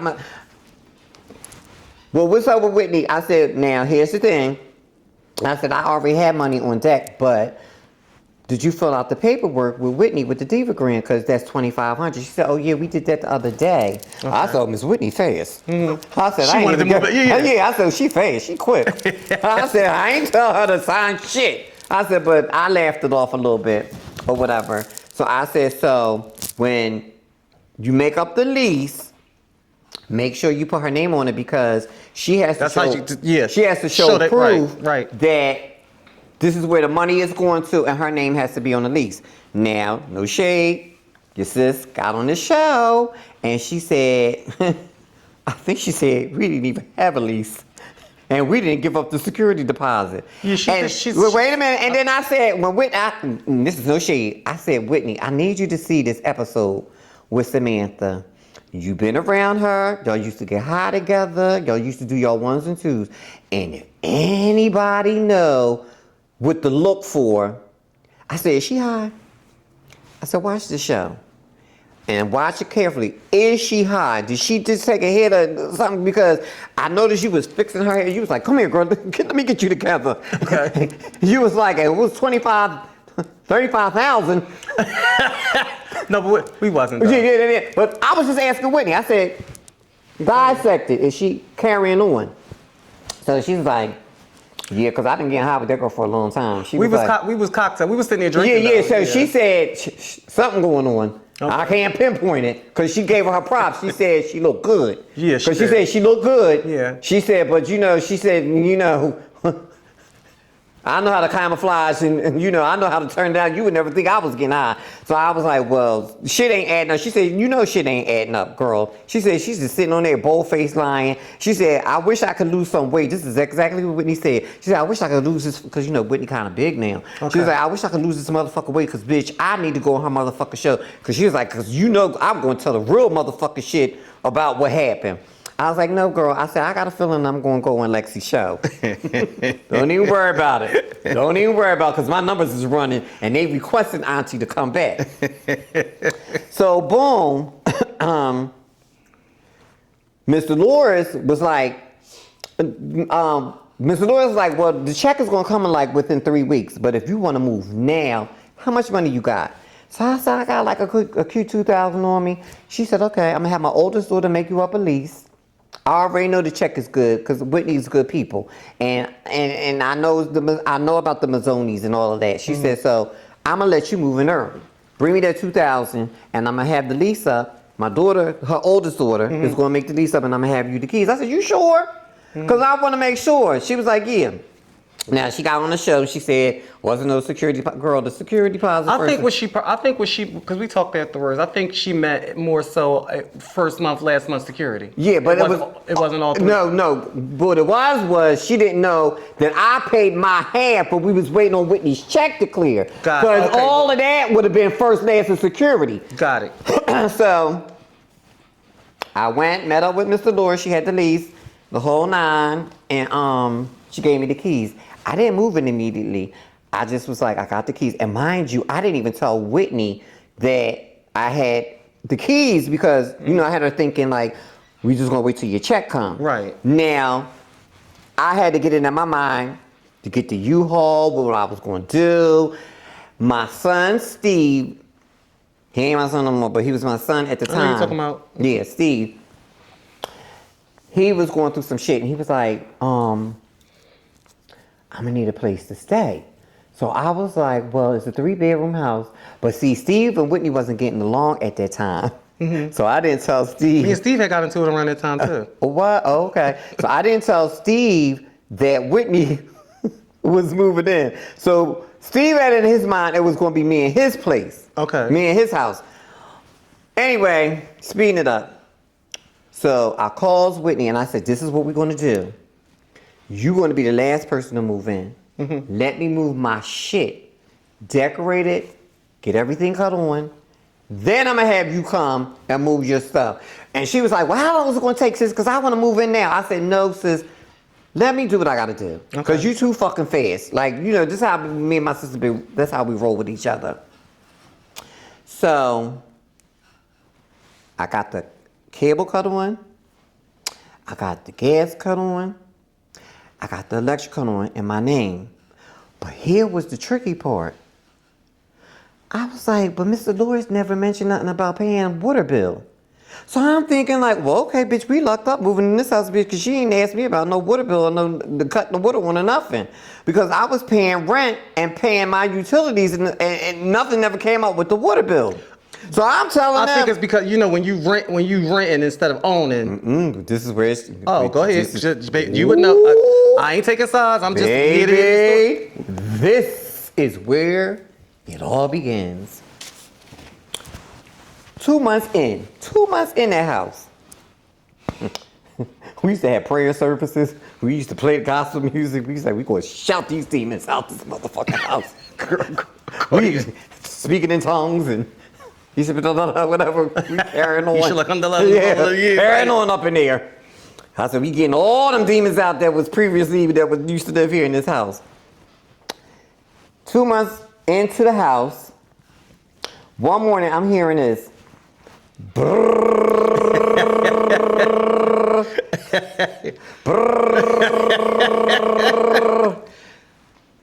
I'm like, what the fuck? Shout out to my cousin Tony, because my cousin was over there that day. Because when he saw the episode, he was pissed. He was like, ooh, that lying bitch. He was like, why she lie like that? Why she get on that motherfucking show and perform like that? I said, my day is coming. I'm going to do a part 2. I said, my day coming. So I runs down the steps, and I'm like, excuse me, what are y'all doing? Drilling a hole in front of my house. They was like, y'all the new tenants? We were like, yeah, we just moved in like a couple of months ago. He handed me a slip and said, there you go. Because we noticed there was water running on a regular and we couldn't find the motherfucking water cap. I said, so they could turn, they could shut it off. No. What they did was they took and cemented the ground and covered up the water cap, smoothed it out. The water people couldn't find the water cap. Because anybody that owns a house, they know they got a gas cap here and the water caps is over there. So they said, so whoever was living here, they did a stunt because we couldn't find the fucking water cap, ma'am. We was like, what? It's always two sides. Now listen. I got sides to the story. The sister, I got nothing to do with this. Motherfucking truth. Girl. And I mean, because I can't bam, because you know I was going to give y'all that deserve a good one right there. Let me see if I can do You it. got to give. Fuck this fan. So anywho, they drilling the motherfucking front. He hands me the bill, $2,400, and we need every bit of it. I said, I ain't responsible for this shit. I'm not paying no. He said, well, ma'am, if you want water, You gonna have to pay that bill. I'm heated like a motherfucker. Cause now you feel like I gotta move. Cause bitch, I'm heated. Go ahead. So Whitney said, don't you go around there, because if you go around there and you talk, Mr. Lawrence, what the fuck was going on? It might trigger the bitch, Samantha, because she was home. Go ahead. She said, you might trigger her. She might want to come up and attack you because you talking to her mom like, what the fuck was going on? She said, I'll handle it. Okay. Give me the bill. I'll go around there. So she left all that out. She got on here, America. She had y'all thinking I was the worst bitch in the world. She performed, and she said, I don't even think I would accept her apology after what she did. And the whole motherfucking nine. So anywho, Whitney goes around there, and she says to Mr. Lawrence, what's going on? Okay. Why are we getting a bill that's saying the bill wasn't paid, and why was the cement covering up the fucking water cap? Like, well, she probably didn't say fucking water cap. She said, a damn water cap. Mr. Lawrence like, well, I don't know what's going on. She said, mm-hmm. And she says, I was going on because we not paying this $2,400, okay? This is who was living here before we moved in. She said, well, you know Samantha, and then she had her people up in there. She said, well, they pulled the stunt, they smoothed that water cap, and they dug it up, and they said, and she said, and as a matter of fact, what name was it in? We don't know. Oh, they didn't have it on the bill? I really didn't pay attention to it. All we knew, we had to pay this motherfucking water bill. Okay, in order to wash our ass if we continue living in that house. Go ahead. So, Mr. Lawrence playing, clueless. I don't know. I don't know what happened. I don't know who did it. I said, well, they told us they not smoothing that pavement out. All that rubbish and all that stuff. They said it's the landlord's responsibility to come smooth it and fix it, because they felt that if y'all could cover the hole up, then y'all could fix the rubble. So Mr. Lawrence had her people come around and fix the sidewalk and everything. So then I started putting two and two together. I said, I said, that's stunt number one. So what Whitney did was, she said, I'm going to go and get on the CAT program. Okay. Because we're not paying this bill. If I get on the CAT program, then it's going to be like $20, $30 a month, depending on how much water we use. And plus, it goes by my income. So Whitney was like, she said, well, Mr. Lawrence said, well, go ahead, Miss Whitney. You could go ahead, put it in your name and the whole nine. She said, because we're not paying this bill. So Whitney went down there the very next day. She took her Social Security award letter. But did they really shut it off, though? No, they told us we had 24 hours. Oh, go ahead. Whitney went down there, took her award letter, that slip they gave her, the lease, and went down there. She got approved. Oh, word. $30 a month. Okay. Now, this is where it gets tricky. Girl, the story is never ending, girl. This is where it gets tricky. So, we like, all right, cool, bitch. We ain't got, we ain't got to pay that much money now, bitch. But see, what they do is with the CAT program, whatever Whitney's approved for, they take that and deduct it from that big lump of money. Yeah. And we didn't even stay there a whole year. I think I only stayed there for like 7-8 months, and I was out. Sis said it was a year and a half.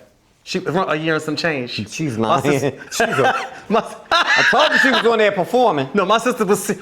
That's one thing she was sure about. I was like, yeah. No, we argued on that couch that day. Let me tell you. It was, girl, you know me and her. I said, girl. Let me tell you, it was 8 months in that house, because I remember I moved in. Wait a minute, let me quote you right, because I remember it was in the wintertime. So it had to been in December. Okay, that you moved in. Yeah, in December. But I dashed in the summer. So it wasn't a whole year. It wasn't a whole year? Okay. Yeah, I dashed in the summer. I mean, bitch, if you would know how long. Yeah, it was like summer, fall. The other was in the fall. Yeah. It was 9 months, probably like 9 months. Yeah, Okay. So, okay, boom. So, all right, so that was the first stunt, the water. So, I noticed I couldn't reel my clients in at this address, because the clients was telling me, no, we ain't coming here. Barbie, we love you. Girl, we had already wore that out. You should have knew better. Where is it? Oh, I ain't know. You said stop. Let me see. It's still there? Okay. I'm touching over there. Okay. Oh, child, bitch. That's why they love us. They love us. So anyway, I'm trying to reel him in. Come on, baby, it's me. It's me. FaceTiming and carrying on you, bro. It's me, seriously. Oh no, that big tall white one, she used to get me all the time. What was her name? I don't know what her whole name was. But they called her by her whole name. She's white and black mixed. She's mixed. Oh yeah, they got all them running around and hiding and shit. And so now I'm heated. I'm like, damn, I can't even fucking make no fucking money. Wait a minute, child. Y'all sitting on that couch, smoking a blunt. No, baby. They are living for these stories, girl. No, Shay, I'm glad you came on here and cleared the air. No, Shay. No.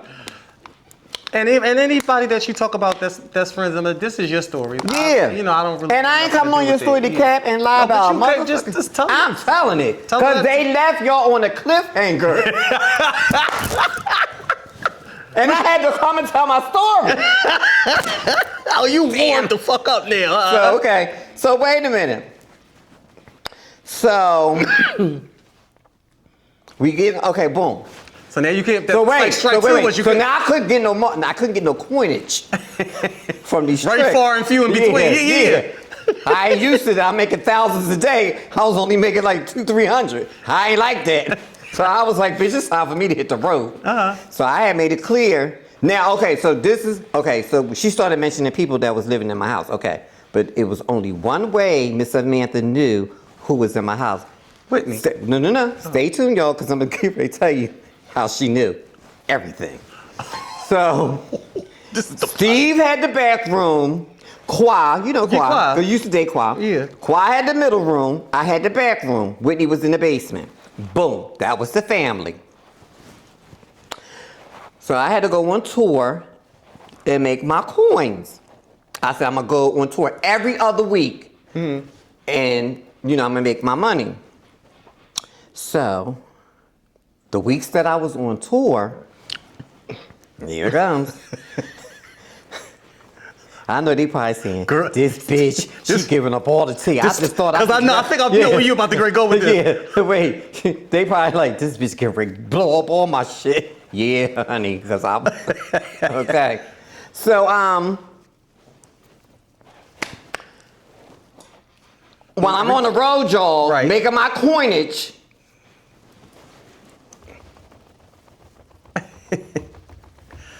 7 o'clock in the morning, Whitney like, who the fuck knocking on the door?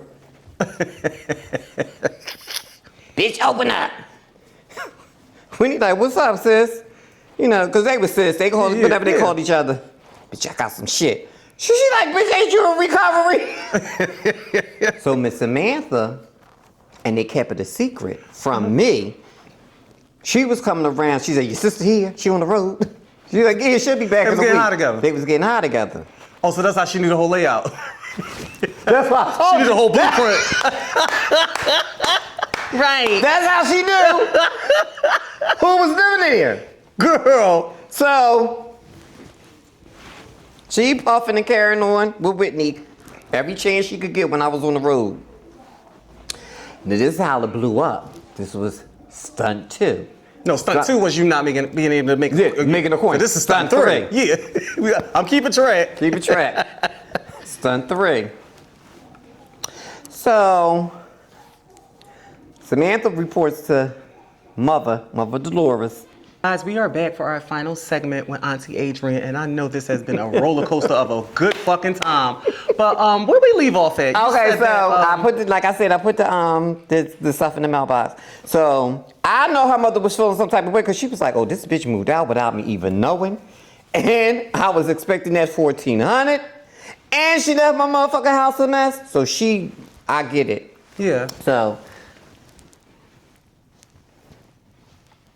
Did it cut us off again, girl? Girl, we recording? Oh, we recording because I see the yellow 18% battery. Oh, it's the battery now. Come on, girl. Girl, we've been talking. We had the chats today. Okay, so at the end of the day, I get a phone call from Samantha. No, she didn't hit me up. She hit me up on Facebook. She liked me up in the chat. She was like, "You leave my motherfucking mom house like this and this, that, and so on and so on and so on. So on. That was fucked up or whatever."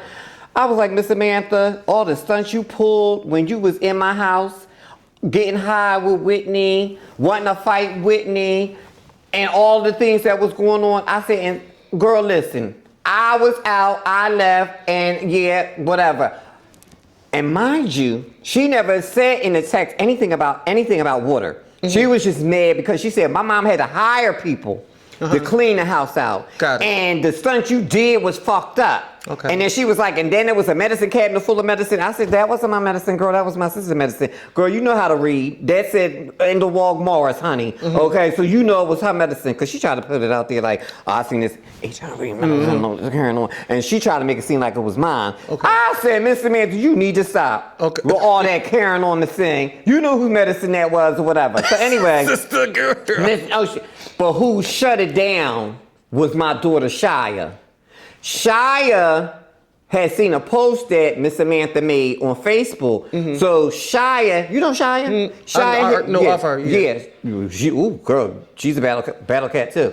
Shia had said, Mother, what's going on with you and Samantha? I said, she just hit me up on Facebook, talk about all this shit about whatever, about the house situation. She was like, let me hit her up and let me find out what's going on. She was like, Shia, stay out of it. She said, no. Because that's my mother. She said, what's the tea? She said, well, I didn't appreciate how she left my mother's house and all this stuff, this, that, and so on. She said, but wasn't you the same girl that busted her motherfucking car windows out, bitch, back in the day? She said, girl, please. You got her, she got you, end the fucking story. But I'm going to just tell you this, and we sisters, girl, and I love you down. She was like, but if you try it with her, or you try to stab her, or do anything, you know you're going to have to see me, right? She was like, well, Shia Samantha never told me this. Yeah, she says. Because I would have had to see your daughter. Yeah. Well, I'm just. Oh, y'all would have tore it up. You and Shia would have tore it up. So she was like, you know you're going to have to see me, right? Or something she said to to Samantha. She said, well, girl, it's okay. Just don't worry about it, or whatever the case may be. Now, getting on the podcast with you, she made this big thing about the water bill. So when I moved, Whitney said, cut my shit off. I cut it off. She said, I'll be home in the fall. So when we got it cut off, the bill went straight back to the owner. The little $30 that was taken off got deducted from that coin. This makes all the sense in the world. So this makes all the sense in the world. She like, oh, she left my mind with this water bill. No, you know what? No, Miss Samantha. Auntie, I'm glad you came on here and cleared that up because all these stories tie right into each other. Yeah. And yeah. See, this is why I be trying to tell you. Is one side, is the other side, and it's the truth. Yeah. And if the way you came in here, every story aligned perfectly. Like, I'm sorry that you probably had to go through a little backlash. Let me say this: are me and Samantha enemies? No. She don't have no. Is me and her enemy? No. Will we ever speak? I don't know how the conversation will go, but I don't want her to get on her sister's platform to make it seem like I did all of these things, and she's making it like I was ditching and dodging her because she said something about she heard my voice in T-Pack. And you was like, oh, Auntie was dodging you, girl? You was dodging her, girl. No, I wasn't. Lexi, stop. I was not dodging this lady. I'm Whitney's home care worker. Okay. So I had to go pick up her stuff at the T-Pack. So Tina be having these little trans group meetings and shit. The loudest person in the group meeting, her. I was like, Anita, give me Whitney shit so I can get the fuck out of here. Because this girl irritates me. She said, who? I said, the one that's talking. She said, oh, that's Samantha. I said, yeah. So she gave me her medicine and I pumped. Girl, wasn't nobody dishing and dodging that lady at all. So can we officially say that it's over with? It's been over with me. No, it's been over with me. I'm just saying my part because she came on your platform. No, you know what I'm saying? I get it. And she left people in a cliffhanger because people were inboxing me saying, Auntie, did you really do that to that girl's mom? I was like, and I wanted to tell it, but I said, no, I'm going to keep it. For the top. For the year. For the year. I'm not telling y'all a broader audience. I ain't telling y'all shit until y'all see this. So at the end of the day, I can honestly say we cool. I can honestly say me sitting across from you and just hearing how all of everything aligned perfectly. But I'm glad that you came on here because I'm gonna tell you what it is. What a lot of people don't know. Them comments can tear you up in real life. They do. Comments. I almost didn't want to like after the Nambi one. Like it was like I think that was so bad. It was like I was like I had told her before I aired it. I was like, sister, I don't really like it. It was all over the place. It was like we wasn't on topic. I was seeming like I was being mean to you, and me and her was in here having the time of our life. You see how many? It came off that way. Yeah, but I guess the way it looks on, But you gotta also understand, you a big thing, girl. You are the girl. Like you going places, doors are opening for you, and there's girls that are doing what you're doing and interviewing the girls. Right. You opened the door. No shade, you opened the door. It's like Madison opened the door for the girls. Every girl's now is an influencer and they doing their own thing. Do your thing. Yeah, You give this girl her credit. Give her flowers and give her dues. Give me. Right. No, but listen, but the reason why I said all of this to say that is them comments will tear you up. So imagine you going from America's Sweetheart, because your first episode, bitch, broke down. It brought the girls out. Oh, I brought them out. You brought them out. You know what I mean? Brought all them hoes out. Yeah. And yeah. Not calling them like in the shady way. No, you brought them out. Like, and I brought them girls like that. It made people because now they got a story. Yeah, they got the story. They like, ooh, because girls just hit me up. Ooh, can I get on her show? Inbox her. Call her. Really, girl? Yeah, hit her up. Yeah, girl. All the girls like, well, I was out in the 70s. You think she could get me on the show? Really? I would probably love to have a 70s. Listen, I would send them. I know they I don't know if they hit you up, but I would send them to you. Okay. And let them know. Like, hit Nexie up, go on her Instagram, go on. Girl, I was sending a lot of girls over to you. Now, I don't know if they were scared to approach you. Yeah, but I do get that a lot. Yeah, so yeah. Think I was sending, and you opened a portal. Yes. Let me give a shout out to you. Opened the portal. Listen.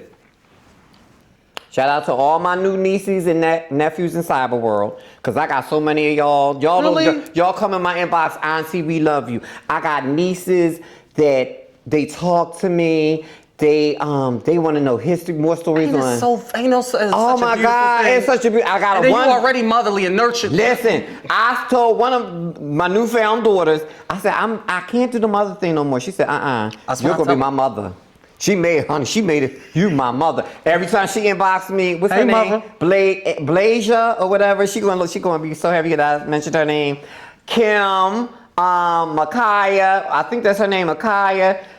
My new nephews. I don't know y'all names, but y'all know I'm talking about y'all because y'all gonna hit my inbox up when y'all see the show. Y'all gonna be like, oh, Auntie, you really said the nephews. I got so many nephews. Really? I got so many. I know that gotta feel so good. I got the girls that I follow that, the girls in the ballroom, walk face and body and all them girls.